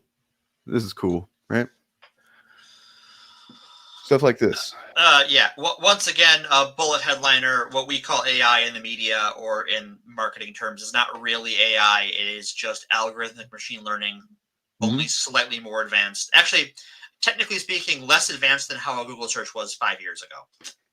It's less productive to the end user, more productive to the the corporate class, but not us. But we don't matter. So yeah. AI assisted reviews of tens of thousands of student visa holders, social media accounts. Like, this is technically the strategy that was used, I think, on a smaller scale with what's his name, Mahmoud Khalil. Is that right? Yeah. Yes, that's his name. Where they just I don't know, man. It's not good. Yeah, there he is. So, by the way, he is suing Columbia University. That's something. Yeah. I had not seen the video where he got arrested until today. It's pretty. Oh, there's video of him getting arrested? I did not know that. It is not I don't know, man. It's kind of fucking. It's upsetting, to say the least. If it's like any other immigration related arrest I have seen, I cannot imagine it was a pleasant viewing experience. Well, the thing is his pregnant wife is filming it, or girlfriend, and she's asking they are them. married. She's asking them, where are you taking him? What is your? She's on the phone with her attorney, and the attorney's telling her what to ask, and they're not answering her. And then they just take him out the door. The only thing they end up telling her is what building they're taking him to, which I was like, well, I was surprised they even said that. But by that point, she had chased them out, not literally chased, but like followed them out the doors with him in handcuffs, put him in the car, and they were just ignoring her for a good bit. Then finally, one of them told her, taking him to 26 Federal Way or whatever. Other than that, they wouldn't answer shit. And that's, And then they moved him to a facility in Louisiana without telling anyone. Really? Yeah. Yeah. Well, and just yesterday, in another immigration-related case, a judge put a restraining order on exporting migrants to, I want to say, El Salvador. And the government did it anyways. They're just like, we're just going to send them out. Fuck you. Well, so where where they are? Because we talked about this on the Shillcast last week, and check this out. They showed up. They showed up to say that, well, he's a terrorist, or he's part of a terrorist group, or he leads a terrorist. So essentially, the smear campaign that was done that there's no evidence for. There's no evidence for this. They just that's all they need to completely forsake their free speech. Oh, this worked on my old man. This worked on my dad. That anyone protesting against Israel was a terrorist. And it's like, no. But yeah, that's even if it were true that he was advocating terrorism, which it's not, but even if it were, if all he was doing was advocating it, not providing material support, not that's still not a crime. Not training people, just advocating for it, that's totally protected under the First Amendment. Sure. Yep. I mean, and honestly, I looked at I think it was a New York Post. Their article was essentially, it was pushing the smear that this group that he's part of, or was, I don't even know if he is or not, but that this group was actively anti-Semite, that they're just like in a violent sense. And the quotes from that group's website that they used in the New York Post article, not a single one of them, I mean, all of it was just scare quotes, like scare shit. None of it was like, we literally need to, kill the, what I mean? It was just like talking about the imperialism of the United States being fundamental in, the genocide of Palestinians. It was like, yep, that's true. Like they're just quoting it as if that's the thing that you're supposed to read and go, oh, fuck yeah, send them away. You know what I mean? Yeah. It's like, did anyone here see the footage from Fox News of the protest that was happening in Trump Tower, and the visual they were showing like a video feed of the protest, and it was all a bunch of Jewish people holding signs that said things like "not in our name" and resisting fascism as a Jewish tradition. Like everything they were holding indicated that they were Jewish, and the Fox News commentator talking about the footage that was right in front of them that everyone could see was saying, look how anti-Semitic all of these people are. Yep. Look at all of these Jew haters, and these, it was just such a weird moment of cognitive dissonance. Something that this is the one group, at least when it comes to specifically Israeli Jews, that Republicans, conservatives get real fucking protective over, right? And I guess if you don't know any better, you might use that as evidence that they're not a hateful group or whatever. But no, they don't actually give a shit about the people. It's all related to their fucking end time prophecies and shit. And just, and money. Just money. Yes. And I think it's really worth always pointing that out, because I don't think, especially a lot of commentators on the left and the online left, don't understand how much of this is being driven by religious ideology. A lot. Like it is that's more fundamental to what's going on than any of the economic stuff. Yeah. I think. What's sad is we planned an episode. We aired the episode, but we had planned it out a week before it happened to talk about that. And it happened. We covered that on October 8th. Yeah. 2023. It was within 24 hours. It was within 24 hours of that Hamas attack that kicked all of this off. Well, this most recent batch of it. Yeah, the big one where they, I guess, kidnap people and stuff like that. But yeah, like this, you go back as like into the Reagan administration, a lot of the people he had in his administration doing foreign policy specifically did things based on their religion's interpretation of end times prophecies. Mm-hmm. Yeah, you know who I learned it from actually, and man, I wish he was still maybe he was always this way, but Bill Maher in his movie Religulous. That movie, I was already an atheist, but like, I didn't know anything about the whole the connections of the end time prophecies, revelations, and then also the state of Israel and all of that, and being, that's where I learned that from initially. I learned it from Christians giving me Left Behind books. I'm like, wait, this is like just fiction, right? Like it's pulpy fiction. It's kind of sloppy.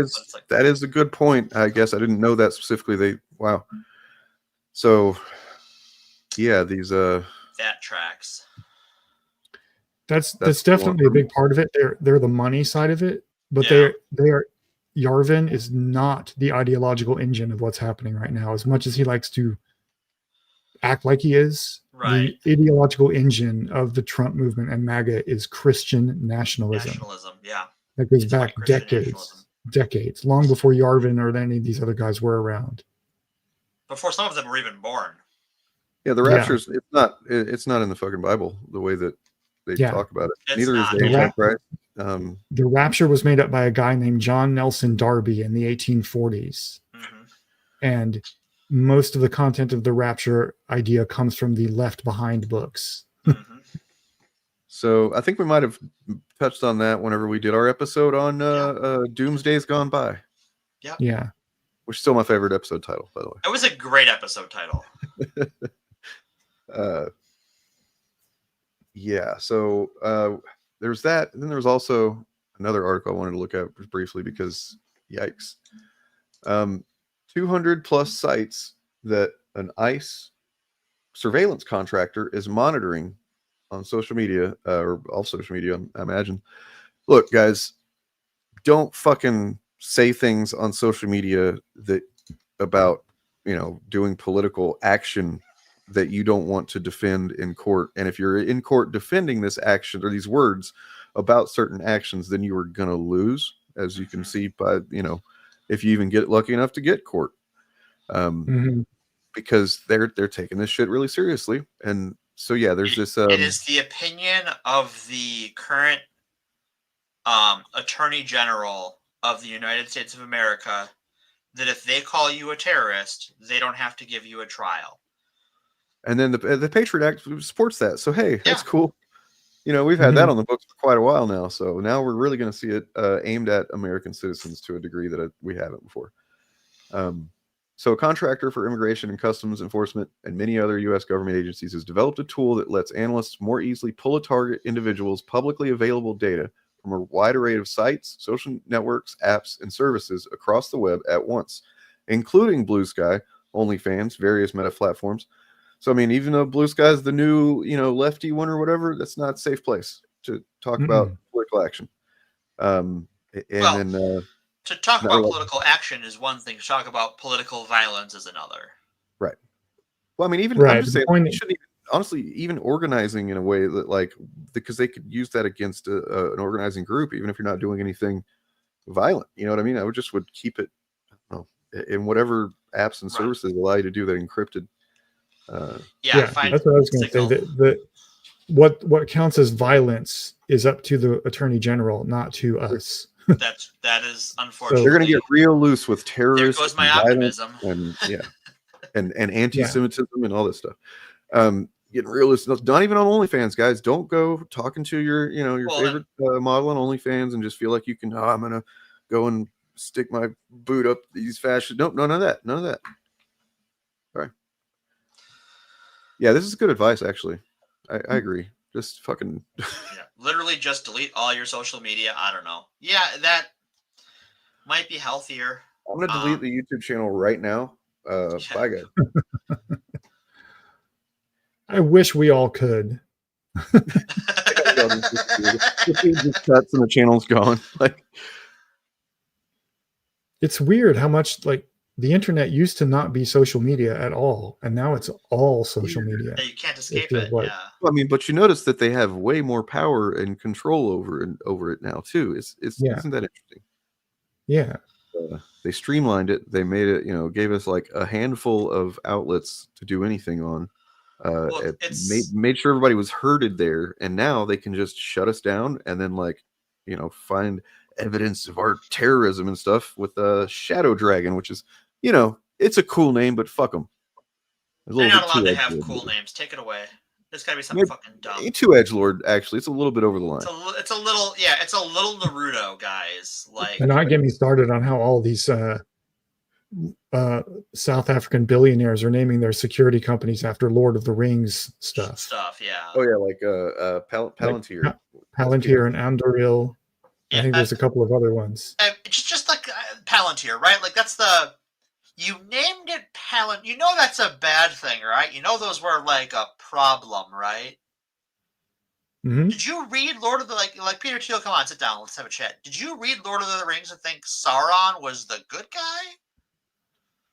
I think some people did. The crazy pet rock that drove Saruman insane in the membrane? That's a good thing in your mind, huh? All right, yeah. You should be sent to an island by yourself with no internet access. Yeah, it doesn't sound as cool. It's cool to call something Frodo, but he is the hero. So come on.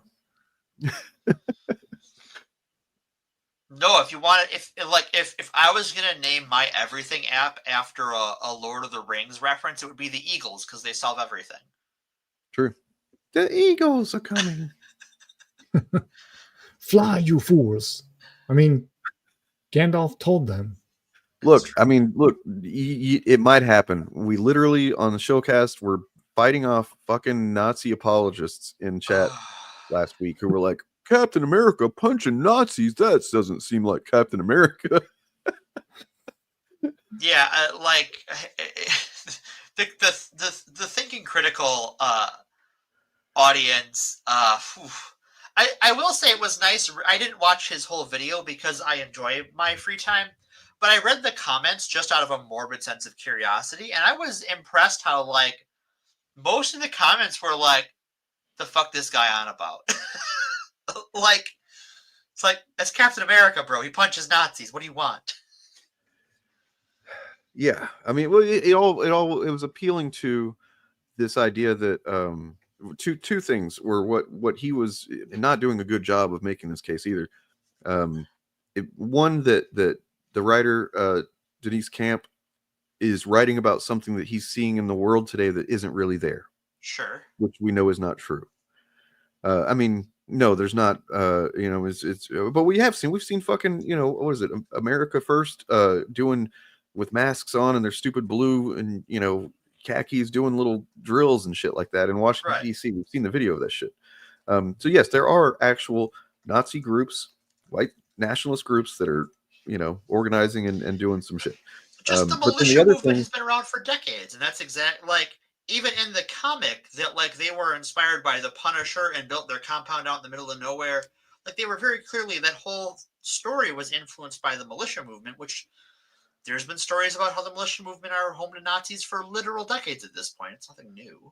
So the other thing that he appeals to in that is that, well, okay, you can write about things that are going on in the world, but this isn't the good way to write about it.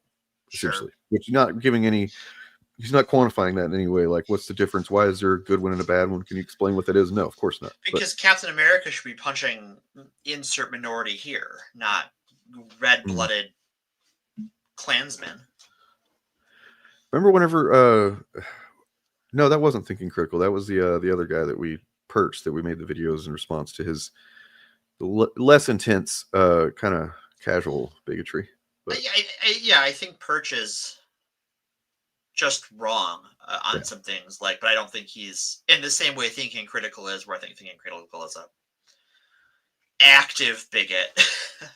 I think Perch is just gently wrong on some things.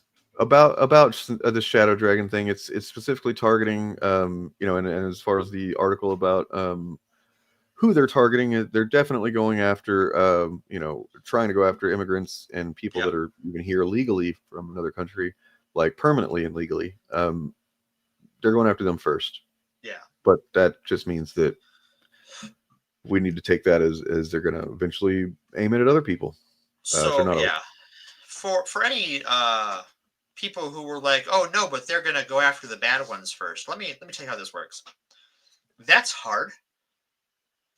Because, like, okay, if you're, let's say, an illegal migrant who is here working for a cartel, you're working for an organization who will take some amount of effort to confront. And that's presuming everything is on the up and up and you genuinely want to do that. However, someone who overstayed their visa, that's easy. Someone whose green card expired because the wait to get their green card renewed was so long that they put the application in to renew their green card on time, 5 years ago, but it's still being processed because our immigration system is so fucked that is now here illegally. That person's really easy to go after. They gave you their address. Yeah. They're not going to go after actual criminals. They're going to go after easy targets because then they can go back and say, look how many people we rounded up and tossed out of the country. And that's but then also just like saying they're the bad ones. These are the same people that if there's someone accused of 75 rapes, they're going to be like, well, innocent until proven guilty. Right, exactly. The same exact people are like, well, but they're the bad ones because of what he's said something or shared a post or something like that. There's a podcast. But he did 75 rapes, bro. He's accused of them. Like, we at least got to kind of assume that there might be something to it. Right. If 5% of them are true, that means he raped several people. No, but so there's a podcast called Opening Arguments, and one of the hosts is an immigration lawyer. And ICE's definition of what a gang member is includes things like has a tattoo. How many people do you know that have tattoos? So in the mind device, in their spreadsheet, right, in their flowchart, if you are a migrant who has a tattoo, you're a gang member.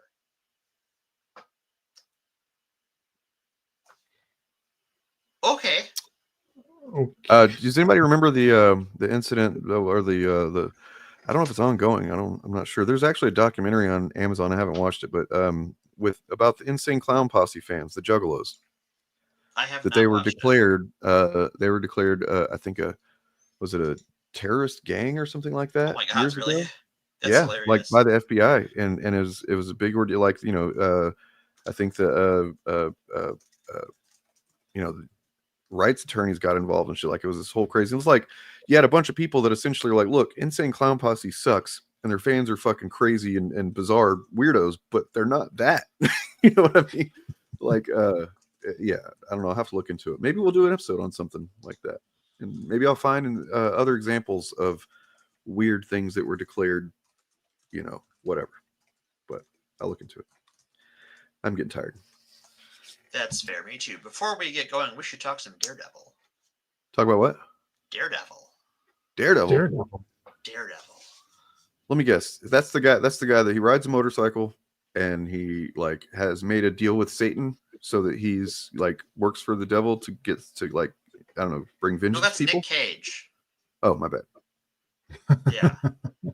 Ghost Rider, the movie, is actually an autobiographical pick about Nick Cage. Fun fact. Right. Yeah, it's important to point out. I think probably, thank you. Every single time we talk about the administration going after terrorists, that they fucking released all those. They released 2,000 terrorists into the wild. They pardoned 2,000 genuine certified terrorists. Some of them were fucking pedos too. So a lot of them. But hey, if you're MAGA, we're cool. We're cool with it. You get to skate. Oh yeah, the Earth X Daredevil. I forgot about that. Speaking of which, by the way, anybody that thinks talking about the Ultimates comic with the Captain America, with Red Skull co-opting the Punisher skull and making it red, blah blah blah. That's not even the first time that's happened. No. It happened in Earth X. Yeah. So, all right, Daredevil. You were right. You said that Kevin Feige owes me some money, and I agree. Yeah, Kevin Feige owes you some money for this season. I'm sorry. I was very sad to call. I was watching it with my girlfriend, and spoiler alert for most recent, I think, episode of Daredevil. Yeah, it's the most recent. Yeah. White Tiger, as they declared him not guilty, I was like, oh fuck, he's gonna die at the end of the episode. Yeah. He's dead. Mm-hmm. He's not guilty. They're too happy. This sucks.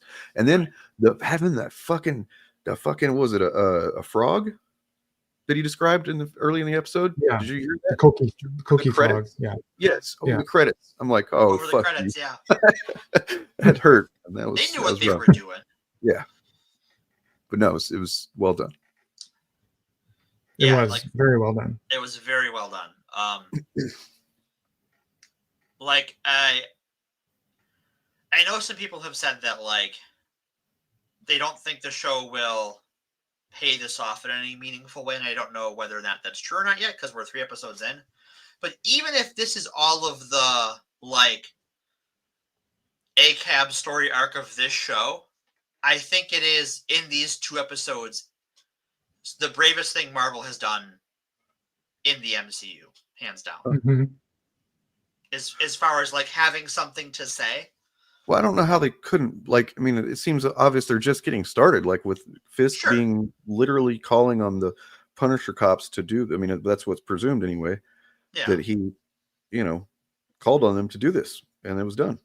And that's just at the end of the episode, so I assume we're going to get more into it. I know based on a review that I watched of the whole season, that a lot of the season, like it's a sandwich kind of thing, like the first episode had plenty of action in it, first couple or whatever, then there's a couple episodes that don't really have a whole lot of superhero stuff going on, a lot of legal stuff, which I'm fine with. And then it kind of has a superhero butt end kind of thing. And I assume that a lot of that's going to be exploring this, and we know that Frank Castle is going to show up, and he's going to have a problem with what's going on. So I don't see how that's possible that they could not be having a conversation about this stuff. And I also think that based on what Daredevil did in the first episode, which was like, oh fuck, that was pretty alarming and sudden. Even though you kind of saw it coming, but it still was, when he tossed fucking Bullseye off the building, I think that this also about him. It's not even just about being a cop and being, doing Punisher stuff. It's just generally, what does it mean to be someone who's decided to, enact justice or whatever onto the community. And I think it's asking Daredevil to ask that of himself too. Yeah. So yeah, I don't see how it could just drop it and then move on. Yeah. And I really like the mirroring of Fisk and Matt's arcs, how they're both being defined as, they're both men who have violent impulses and are trying to express them and struggling with expressing them in ways. And I'm really fascinated by what they're doing with Kingpin, because I don't think they're going to go down the redemption arc path, but they set it up that he could be doing that. And it's a question still, even after this episode, it's kind of a question what he's really up to and how sincere he seems to be. Because he seems to be sincere about reconciling with his wife, right? Mm-hmm. Well, I mean, to me, it seems obvious what he's really doing is he was brought low by Daredevil. He was brought to a point that he shouldn't have been able to. He was the Kingpin. He was rich. He was physically, financially, powerful. And then yet this motherfucking blind lawyer that dresses up in a costume comes along and fucking, had one of the greatest scenes ever. Just like when Daredevil's fucking going off at him at the end of that 3rd season. Oh shit. But and he's stuck to his agreement because he didn't want to lose his wife, which was the thing he threatened him with. So he took some time and figured out, some way that he can achieve power and then be above that. Not only be above it, but have a way to have the power to get rid of that, which is what he's doing. He's very much against costume vigilantes because he was brought low by one. So that's what it seems like he's doing to me. Well, I think he's been brought low by more than one at this point because, true. Within the context of the MCU, now he's been brought low by the Hawkeyes and by Echo. Yep. Yeah, and she rejected him too. Even after she shot him in the eye, he came and approached her and tried to, make amends, and she still rejected him again. So, Which you think, okay, so I don't know, someone shoots me in the eye, assuming I survive. I don't really want to I might be like, okay, I get why you shot me in the eye. I don't want to see you again with the one eye I have left. I value that eye 100%. I'm using it quite a bit now. Yeah. I would like to put some distance between us. Well, I mean, but he's got the eye. It does have some kind of. I mean, they haven't shown it at all in this show, but like it does have some kind of abilities that he was able to use it for or whatever. But like it was showing him how to in real time, showing him how to communicate with her through sign language. Right. So. I thought that was like a piece of technology he brought with him. Technological Was it? eye, yeah. Yeah, he has a contact that he was wearing that let him do that. Yeah. Oh, I thought that was the eye itself. Okay. No, it's a Never prosthesis. Mind. Yeah, I mean, I remember that there was some. Was the plot about it, or was it just kind of like some conversations about it? I don't remember. Honestly, I feel like that show wasn't so great because I kind of forgot it. I think I only watched the first season. I don't know that I even knew there was a second season, but you know. Yeah. By that point, like we had been through Defenders and Iron Fist, and I had kind of tuned out. Yeah. Because like I watched the third season of Daredevil like because it was leaving Netflix. So I was like, oh, I should probably get on that at some point. Mm-hmm. Yeah, the Defenders was a mistake. Yeah, it was. I mean, the Iron Fist show was such a disappointment to me. I'm still triggered by it. Like, it sucks because, like, I think individually, Jessica Jones, Luke Cage, and Daredevil are all really good shows, and I think the first season of Punisher was at least entertaining. But Iron Fist was such a letdown, and because Defenders was so integral, like it was just a continuation of that story directly. Like everything sort of feeds into it, but that's sort of like it ends one and feeds into the next. That like it carries its baggage, and then independently, it's also not very good. And my hair is just going everywhere. Yeah, I don't know what they were doing with that. I mean, I know that the problem with Iron Fist, I think, was Scott Buck. That guy's a problem with every show that he becomes showrunner of. Because he just does it on the cheap. Yep, he does it on the cheap, and he doesn't. He just kind of it's like get it done at bare minimum, kind of thing. I think that's why they hire him for shows too. That's what he's the guy that infamously made Dexter terrible the last couple of seasons. But yeah, Daredevil season 3 was better. Yeah, got a lot of good stuff in it, I thought. But this is I like this format of like not having to stretch it. That's what I always thought that about the Netflix shows, that their biggest flaw was that they have to have 12 episodes worth of plot, and they never did. So it was always just these episodes of filler and conversation where it's like, okay, all right. Yeah. Doesn't this one? I thought this one had. This is going to have like 10, right? I think 8. 8 to the internet. Okay. Let me find out.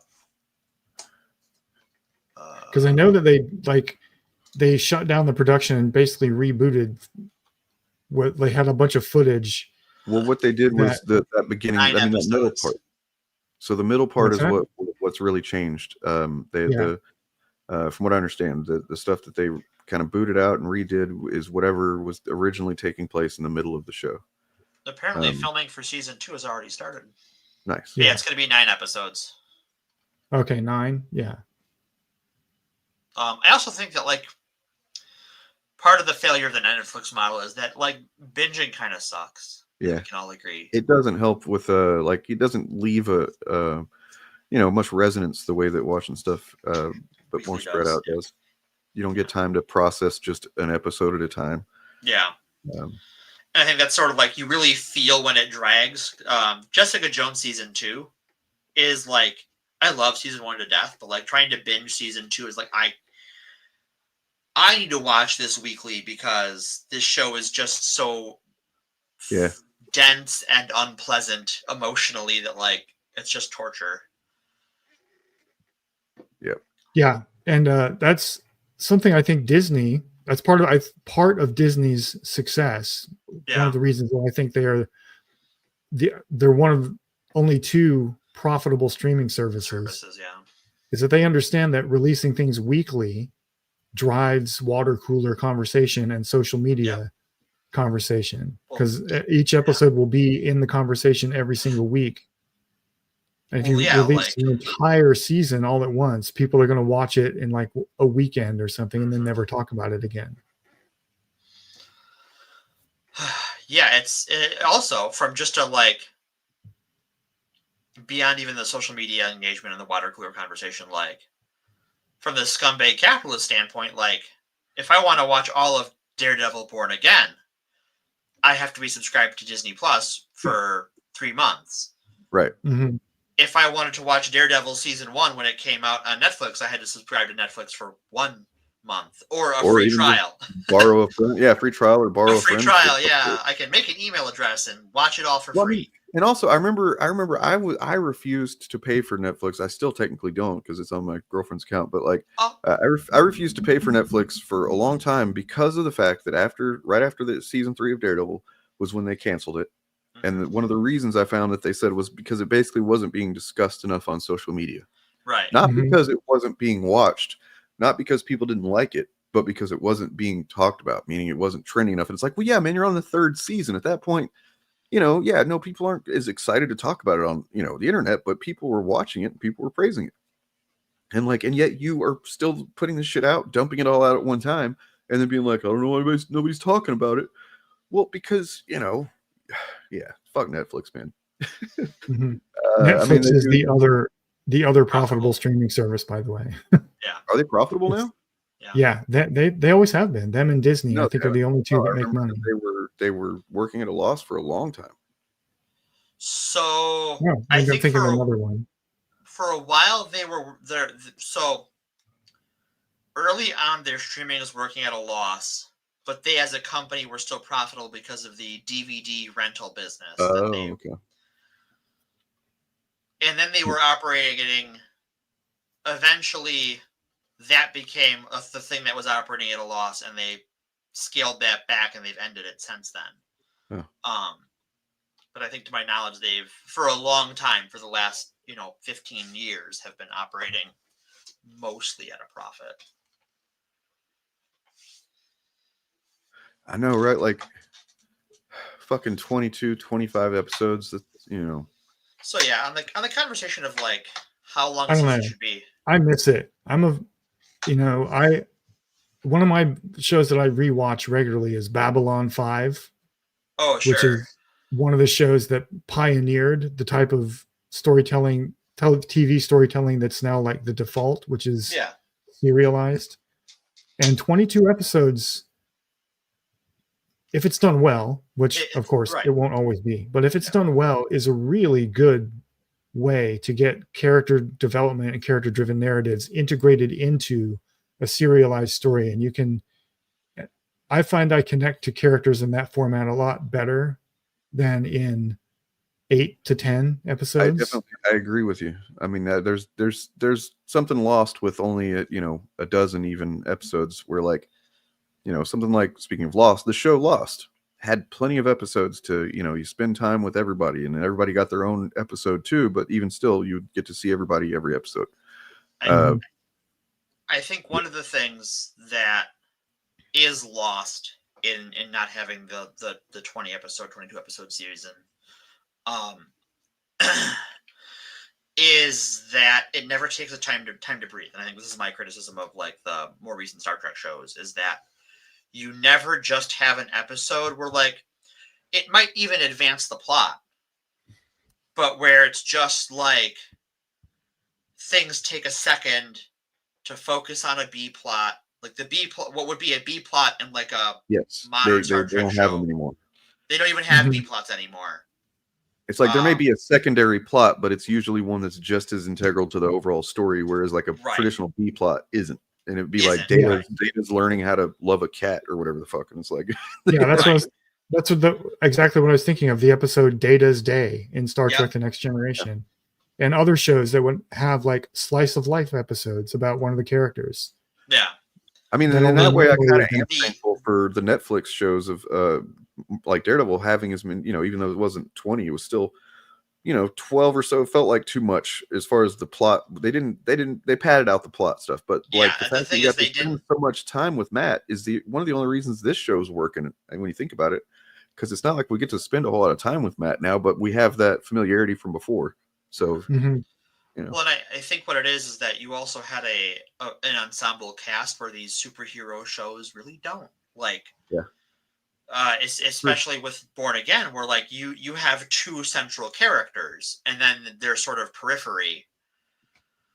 But like while in a Star Trek show, you have the captain as kind of your central character usually. But like there are episodes where the captain is just kind of present in the story and it focuses on other people. You're not going to have an episode. I mean, you could in this season of Daredevil. You could have an episode that is just the Punisher's like day, which would be a really messy day, I imagine. But or maybe it's the day he's ammo shopping, right? Like guy's got to get bullets somewhere, and we never see him collect his brass. So like, also guy, collect your brass. I mean, clean up after yourself. Oh yeah, that's for sure. Like when you think about every time fucking guys talks about one of these, like the Acolyte or whatever, which I didn't think was a fantastic show, but it had potential if it got another season. You know what I mean? Like it could Acolyte is 100% a show that if it was 20 episodes would have been amazing. But like now, any show that comes out is going to be decried by not even just anti-fans, but some fans will do the same thing. They're like, it's not good. It's like, dude, if you were around when TNG came out, we would not have TNG because you would have fucking cried that it was lame and characters were stiff and couldn't relate to them, because that's true in the first season. That's true through most of the second season. True. Yeah. The Acolyte was better than season 1 of TNG. Boom. Absolutely. I agree. Yeah. It's better than the whole of Voyager. I have a friend who will now try and kill me for that. And if you're listening, come at me, sis. Voyager is such an interesting irony to me, because overall it is my least favorite of that era of Star Trek. But in my opinion, it has the best pilot episode of any of that era of Star Trek. Oh yeah, its pilot episode's of amazing. Voyager is amazing. Yeah. And I think that's why so much of the rest of the show feels lackluster, is because it peaked in the first episode. And after that, it was just, Star Trek slop after that. It's just, you start on the top of the water slide, and it's all the way down. Yeah. And the splash pool at the bottom is full of spikes. Yeah. Now, to be clear, in my opinion, Star Trek slop is better than almost anything else on TV at the time. That's kind of true. Star Trek at its worst, in my opinion, is better than most other TV shows. So I'm grading on a curve here. Right. I remember when Enterprise was airing and like 24 was airing, and I had people who were like, oh, 24 is way better than Star Trek. I'm like, no, this is the worst Star Trek I've seen, and it's still better than 24. And Enterprise is actually very underrated. It probably has the second worst first season out of a Star Trek show. But season 2 is very good, and season 3 and 4 are both phenomenal Star Trek. Yeah.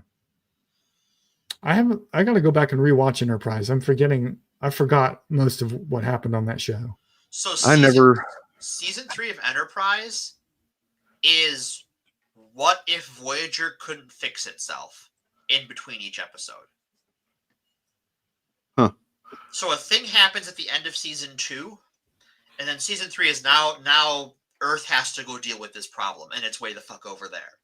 Yeah. So they like, okay, we're gonna upgrade your weapons. We're gonna upgrade the ship a little bit. We're gonna give you a bit of a refit. We're gonna give you a marine detachment, and you're gonna have to go figure out what the fuck is going on over there. But they cannot. There's nowhere for them to go because there's no Starfleet. There's no star bases. They're nowhere near Vulcan space or Andorian space. So there's no one for them to go to for help. They're on their own. So resources deplete, the ship gets damaged and it can't fix it. And there's even there's a story arc early on where the ship gets raided in this section of space. And when they ask the captain of the ship who raids them, like, why'd you do it? It's like, well, it's you or me. And Captain Archer is still like on his principles, like, well, yeah, that sucks. Why would you abandon your principles like that? And then later in the season, he's in that same position where he's like, oh, we need a thing. And they have the thing. And the only reason we're going to go after them is because they have the thing that we need to do what we have to do. And he has to wrestle with like, well, shit, now I'm that guy. And it goes. So yeah, this is why BSG is the superior Star Trek of that era. BSG is what if the people who did DS9 did Voyager. Because literally that's what it is. That's what it is. Well, the one guy anyway. Yeah, the showrunner. By the way, I watched the DS9 documentary not too long ago, What We Leave Behind. If you haven't seen that and you're a fan of DS9, watch it because it's good. And they what they do is a really cool thing of the writers get together in one day and they come up with what they would pitch to be the next season of DS9 if they were able to do a new season, like all these years later, what would it be like? Yeah. And it would, involve, just like what would the characters be doing 20 years later or whatever. It's pretty compelling. And I was like, man, I kind of want to fucking see that. Holy shit. That documentary does two things: make me cry and make me hate Rick Berman more. There is a moment anyway. He does seem to kind of have some self-awareness, and his explanation doesn't make me excuse the shitty things he's done for sure, but it's like I understand what he thinks he's doing or thought he was doing back then. You know what I mean? Which is that he was the shepherd of what he understood to be Gene Roddenberry's vision. Gene's vision, TM, yeah. He was the original anti-fan. And he hated women too. So, he did hate women, yeah. He was. I was Ira Stephen Bear. Fucking hats off to that guy. They were doing the thing where they were like, were checking off the things that they, kind of, the barriers they broke down with Deep Space Nine. All right, so there was like, trauma after war. They put a check mark by that one because of the Nog thing with his, and all that. And then they were talking about, LGBT representation, and they, first checked it off. And then he was talking about, they did that one episode with Dax or whatever, but he was like, but that's not enough. We didn't earn a check. Take that check off. We didn't earn it. And I was like, wow, fuck, pretty good, man. Well,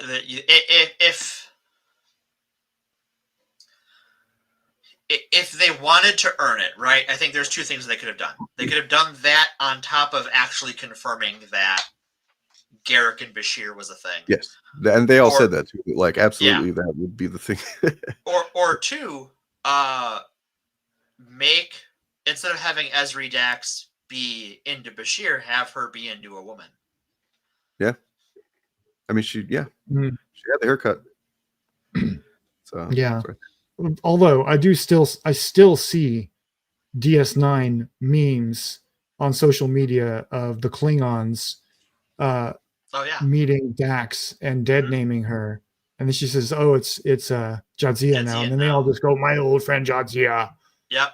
I still see that meme going around like, "This is how you treat trans people." That's exactly how you do it.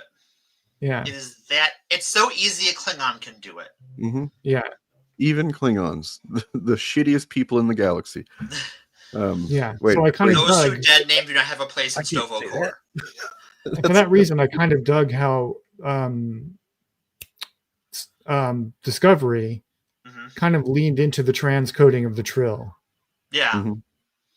Yeah. No, I mean, I absolutely agree. The DS9 is the best overall series, in my opinion. I think, I'll still say that season 4 of Discovery is my favorite, just pound for pound season of Star Trek. I think it's pretty flawless from start to end, and like, it's unique. I've ranted about it before. It's got an antagonist without really having a villain, and that antagonist is the lover of the hero of the protagonist, and they don't, like, I was just so fucking impressed by the writing of that, where they're not angry at each other. They're not, they don't even break up technically. You know what I mean? But they are at odds, and they are working really hard against the other's efforts. Right. And it's like, so good. They're at cross purposes. They're antagonizing each other, but they still love each other, and it's such a hard dynamic to nail. To write and still make it compelling, and make it compelling. Yeah. It's like they understand. They understand why the other one's doing what they're doing, and However, in order to make that plot work, they had to make Book come off a lot stupider than I think he is. That was my only problem with it. I mean, I felt like they handled it pretty well. I feel like the thing that made him stupid is that he's an empath by species, by nature. So like his empathy was driving his anger over that, right? Like he was just like overwhelmed by the loss in a way. Well, and I think it's like it was just about trauma is what it was. He was traumatized. And yeah, I think it's a trauma response that like it's hard to even get your head around, because how do any of us even empathize with oops, your planet got evaporated? Mm-hmm. And even as someone who's like watched a Star Trek, we're like, oops, the Breen evaporated your planet, or oops, the Borg assimilated your planet. It's like, what happened? An oopsie. A mistake was made. How do you process that? Like, oh, everything you know and love and the planet you've just reconnected with doesn't exist anymore. And the reason it doesn't exist anymore is oops. And I can't stress enough that his literal connection to the people and the planet itself is something we, can't even comprehend because of, the nature of his powers or whatever. He is an alien. Okay, that's fair. So I'm not to say that he was in the right. I don't think he was necessarily in the right. I think he was. They were trying to tell him like you're going to do something that's going to make things worse. He does pick up and run with the idiot ball a little bit, but it is at least like lampshaded with like, he's traumatized to there and back again. But like, I will agree that he was a little. And then they still had the other guy that was really the one that was kind of like he was a bit manipulative of what was going on too. He did the syndicate member who was trying to like jump dimensions to be with his lost lover. Yeah, a little bit out there. Yeah, and that was my problem with it. I was like, wait, Book is an empath. He should know that something is shady about this guy, but he was a blind spot for him for too long. This person has lost everyone he loved, and so like, we have that. It's a trauma bond.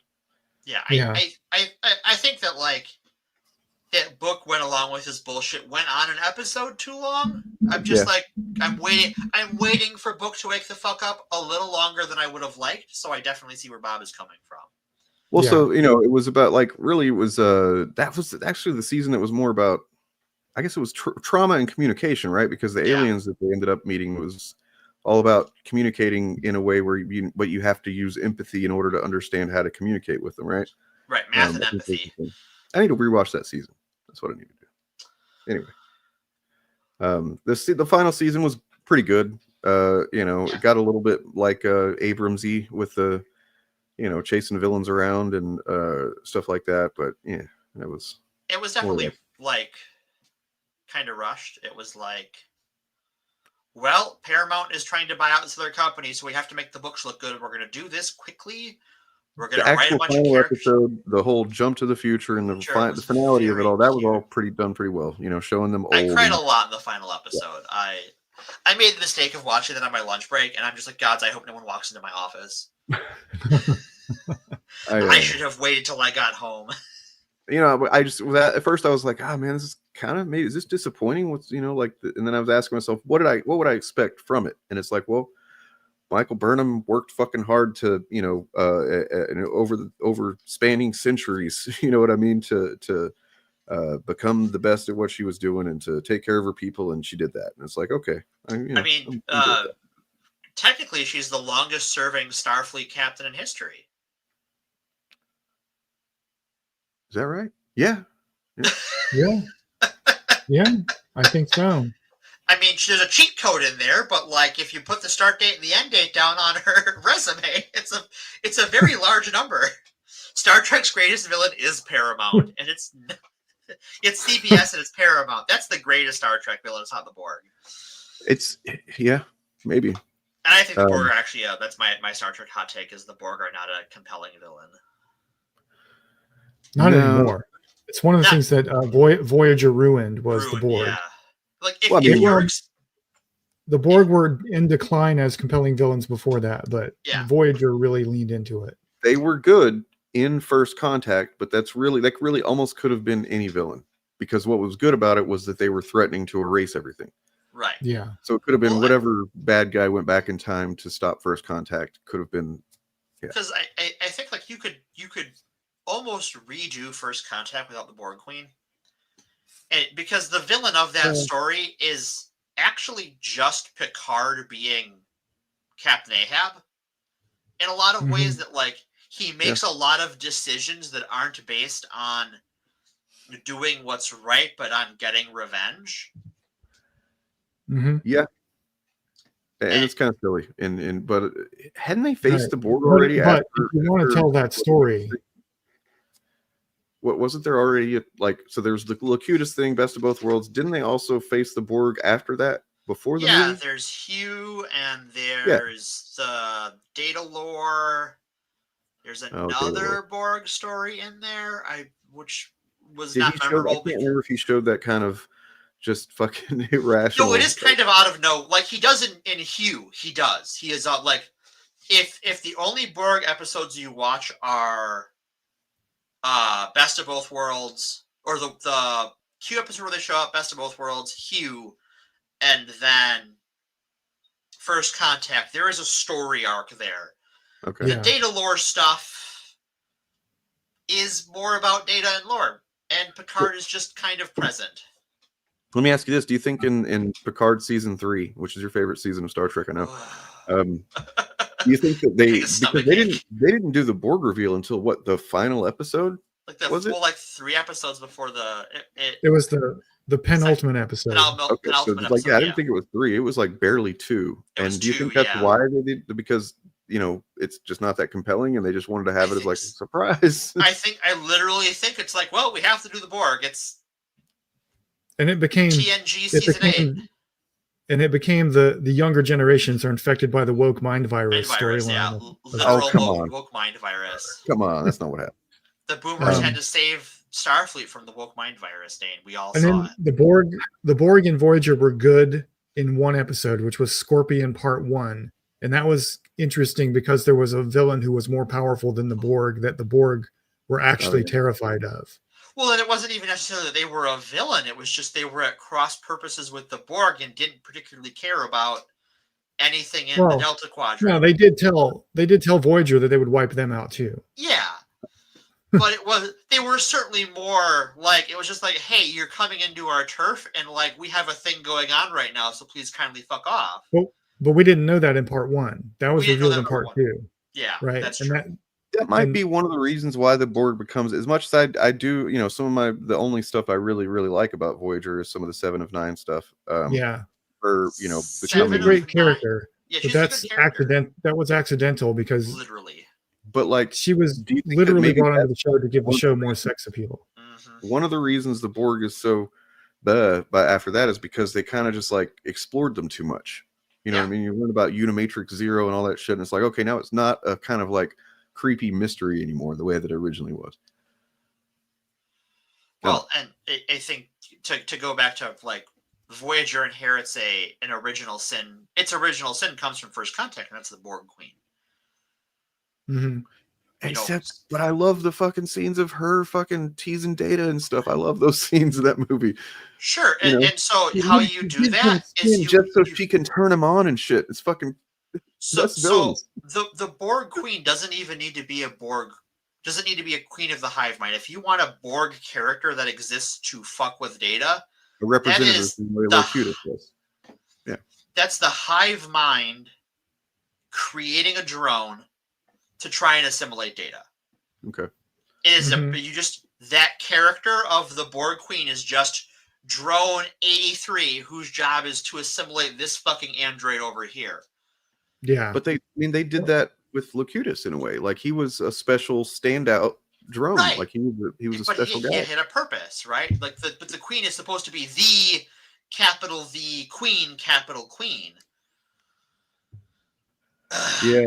I can't believe they brought her back because of the narrative structure of a movie versus a TV series. Yeah. If you wanted to make a movie about Picard being obsessed with revenge, the Borg is the obvious choice from the show to bring into a movie. Yeah, for sure. Because there wasn't really anything else in the series that had that big of an impact on him that was still around at the time of the movie. Yeah. And Seven of Nine, by the way, is one of my favorite Star Trek characters. Oh yeah. But the way she was introduced and the reason she was introduced to the show as a production decision are kind of shady. And it's really cool that Jerry Ryan turned out to be such a good actor that she was able to transcend that. And like, it was pretty obvious why. And I think it's it's shitty to Kate Mulgrew. I don't know why she didn't quit the show, to be honest. Like, I'm surprised she didn't. She threatened to. That's just, I'm surprised. And then they reconciled years later though, so that's good. Well, that's good, because it was never I forget what Jerry Ryan's fault. Yeah. But it took Kate Mulgrew to figure out where her anger needed to be. I can imagine, like you're literally, it is a pretty fucking, it's a degrading to Star Trek, even, as a show that's in a lot of ways built on taking steps forward, in representation and types of storytelling and, stuff like that, where you have the first show with a female captain. And like, she's not defined by her sexuality or anything. She's defined by coffee. And that's it. And then you get, hey, well, what if we get a hot big titty babe in there? You know what I mean? Well, and you get all the emphasis on her suddenly. Well, keep in mind that the other, so you have the sex appeal elements of the show were the relationship between B'Elanna and Tom, which is developed throughout the show, but also Neelix and Kes, and Kes is like a 5-year-old. Yeah, that one's. And it's like, all sorts of mistakes were made in how they handled. Yeah, which is why it's amazing that Seven of Nine turned out to be such a good character, because Jerry Ryan was such a good actor that she was able to transcend the material they gave her, and eventually the show had to give her tons of episodes because fans loved her. Yeah, she's a really good actor. Well, I mean, I imagine that the writers were basically like, look, people love her for maybe the wrong reasons, but if we're gonna have to use her more, then we're gonna write some compelling stuff. Well, I think like one of my favorite episodes. Go ahead. One of my favorite Voyager episodes is the one where the Doctor and Seven of Nine switch bodies. Mm-hmm. I don't think they switched bodies. It was like she uploaded his personality for some. I forget why. They were on some planet. She had to act like him. Yeah, she had to let him pilot her body. Okay. Yeah, because Jerry Ryan was playing Robert Picardo's character and acting like Robert Picardo, and it was really, really fun to watch. And then acting like Seven of Nine, reacting to how he was making her act. Yeah. It's a very good episode. I think even how she acts, like her arc in Voyager, how she didn't want to stop being a drone. She didn't have a conception of what that would even be. Right. She was a child. Yeah. And so like that, even though on early on, she realizes on an intellectual level that the Borg are bad. There are parts of that she idealizes, and she does bad things because of it, and has to learn why those things are bad and self-destructive and harmful to others. And it's cool to see that play out, her sort of de-radicalization arc, which is pretty unique in storytelling, really. Yeah, and it also ties into the long Star Trek tradition of humanizing the enemy. That's why they brought Worf onto Star Trek: The Next Generation. Yeah, over DS9, right? You have Cardassians and Romulans and Ferengi. Man, Worf doesn't really shine until DS9. I was thinking about that most recently. DS9, like, holy shit, there's some good stuff. They are fundamentally different characters, and you can tell. And same thing with O'Brien. I was going to say, O'Brien Must Suffer is it's the time-honored tradition. But I mean, as canon is canonized in Lower Decks, he becomes the most important figure in Starfleet history. So yes, because no one suffers like him, and no one gets shit done while suffering like him. Like that man's like, oh, my child got sucked through a time hole, and my wife's possessed by a space god, and shit, I still gotta keep the station together today. Must be Thursday. Do we know that he was a prick back then, or is he? I mean, we know he's a prick now. No, he was a prick back then. Yeah, Bertrand. Robert Beltran, who played Chakotay. Yeah, he was a prick back then too. He's a MAGA shithead now. Yeah. But like, okay, I didn't know if he was a prick back then. I mean, I can imagine. But like, you know that the cultural guy, that whatever guy they got to be the representative for the writers was actually a con artist. That he's supposed to be. Yeah, you can look it up. He was. They hired him to be. I guess for native representation. He was the guy that was working with the writers and that's why so much of that shit seems like fucking cliched garbage with him early on. And from what I understand, because I haven't watched all the show, they stopped doing that shit completely. They basically just sidelined him. But they literally hired a con man that was known to be a con man at that point. Apparently, it's crazy.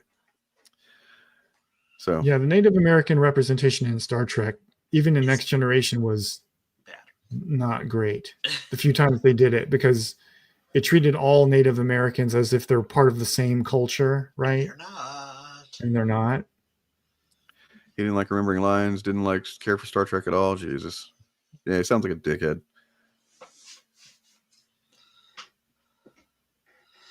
I know, would be dope if they brought back Species 8472. They did in Star Trek Online. And I have heard people say nice things about that story in Star Trek Online. The problem is, I think the UI and gameplay of Star Trek Online sucks. It's not very good.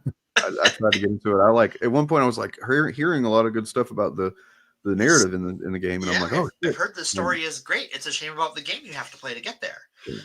And this is why my primary engagement with video games is just watching cutscene compilations and playthroughs rather than actually having to navigate. Play the Telltale games, those are basically just playing bare minimum players for story. Like Telltale Batman, I've got that one. I think I haven't played it yet. Wolf Among Us is really good. The first Walking Dead was really good. I didn't really like it after that, but that's Walking Dead is something that always wears out its welcome immediately with me. It's like I read the first graphic novel of the comic, and then I started the second. I'm like, putting this down forever. And then I think I watched the pilot of the TV show after having read the first graphic novel. I'm like, seen this before. Put that down. We are at 3 hours, folks. We are at 3 hours, comrades. Well, so what have we learned tonight? Sometimes people panic about stuff in a way that suggests that, that the morals, the morality, the moral structure of society is going to break down.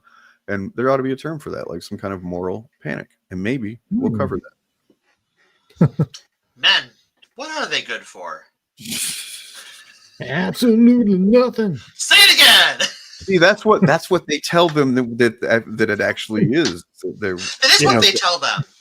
The foundation of all this stuff is that there's this conspiracy or even not even a conspiracy, just an overwhelming effort to make white men in particular feel, like they don't matter, or to tell them they don't matter. And it's bizarre. I'll see people saying that, they literally tell men they don't matter, and it's like, I fucking never heard that. You know what I mean? Anybody that says that, it's obviously like some crazy extreme example of somebody being hyperbolic, and it's like, whatever, fuck you. It doesn't affect me. I don't.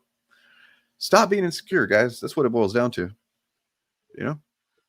Stop. To love others, you must first love thyself. True. And I say this as someone who absolutely hates themselves and has trouble loving themselves, but I work on it. The answer to young men's alienation is solidarity, not dominance. Yeah. Yep. The powers that are oppressing you are the same ones that are oppressing the people that you don't think are being oppressed. Yep. The ones you think are doing the oppressing, who don't actually have any power. I would recommend the series of videos that the content creator That Dang Dad made on this subject. Go look him up. Former cop who is no longer in that mindset at all.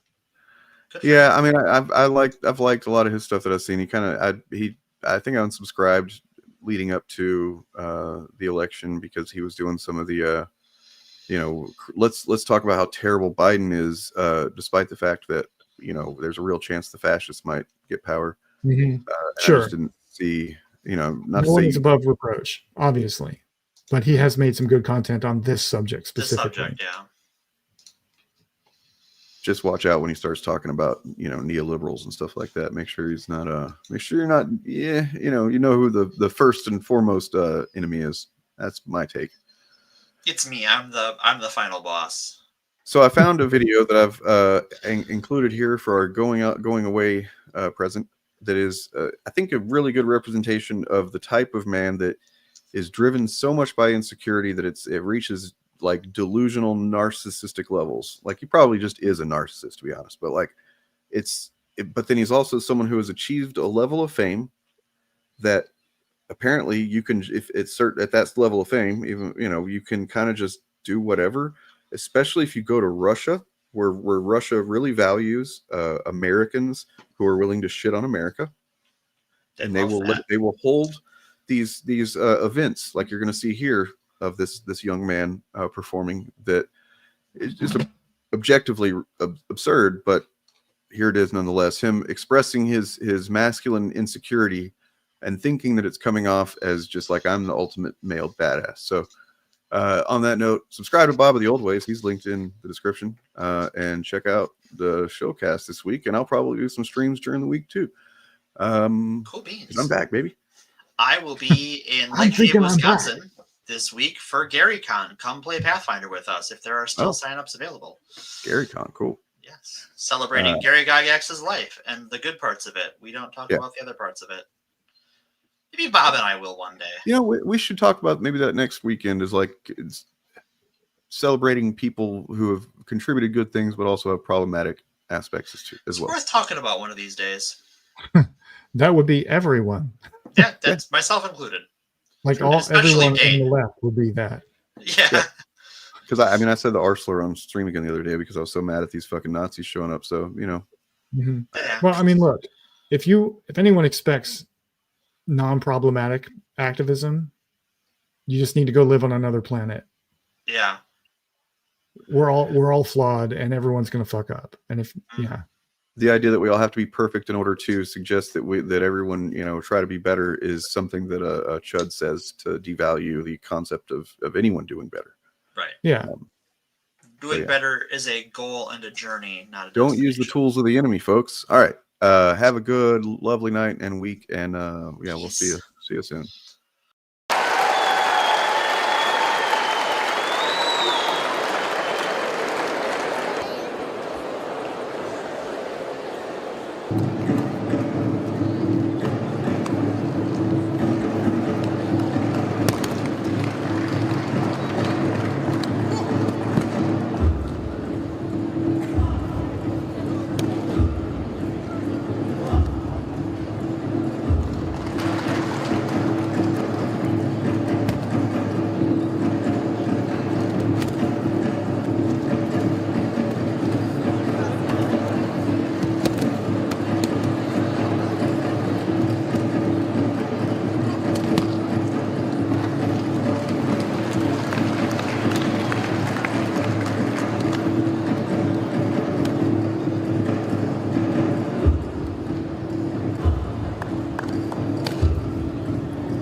CNC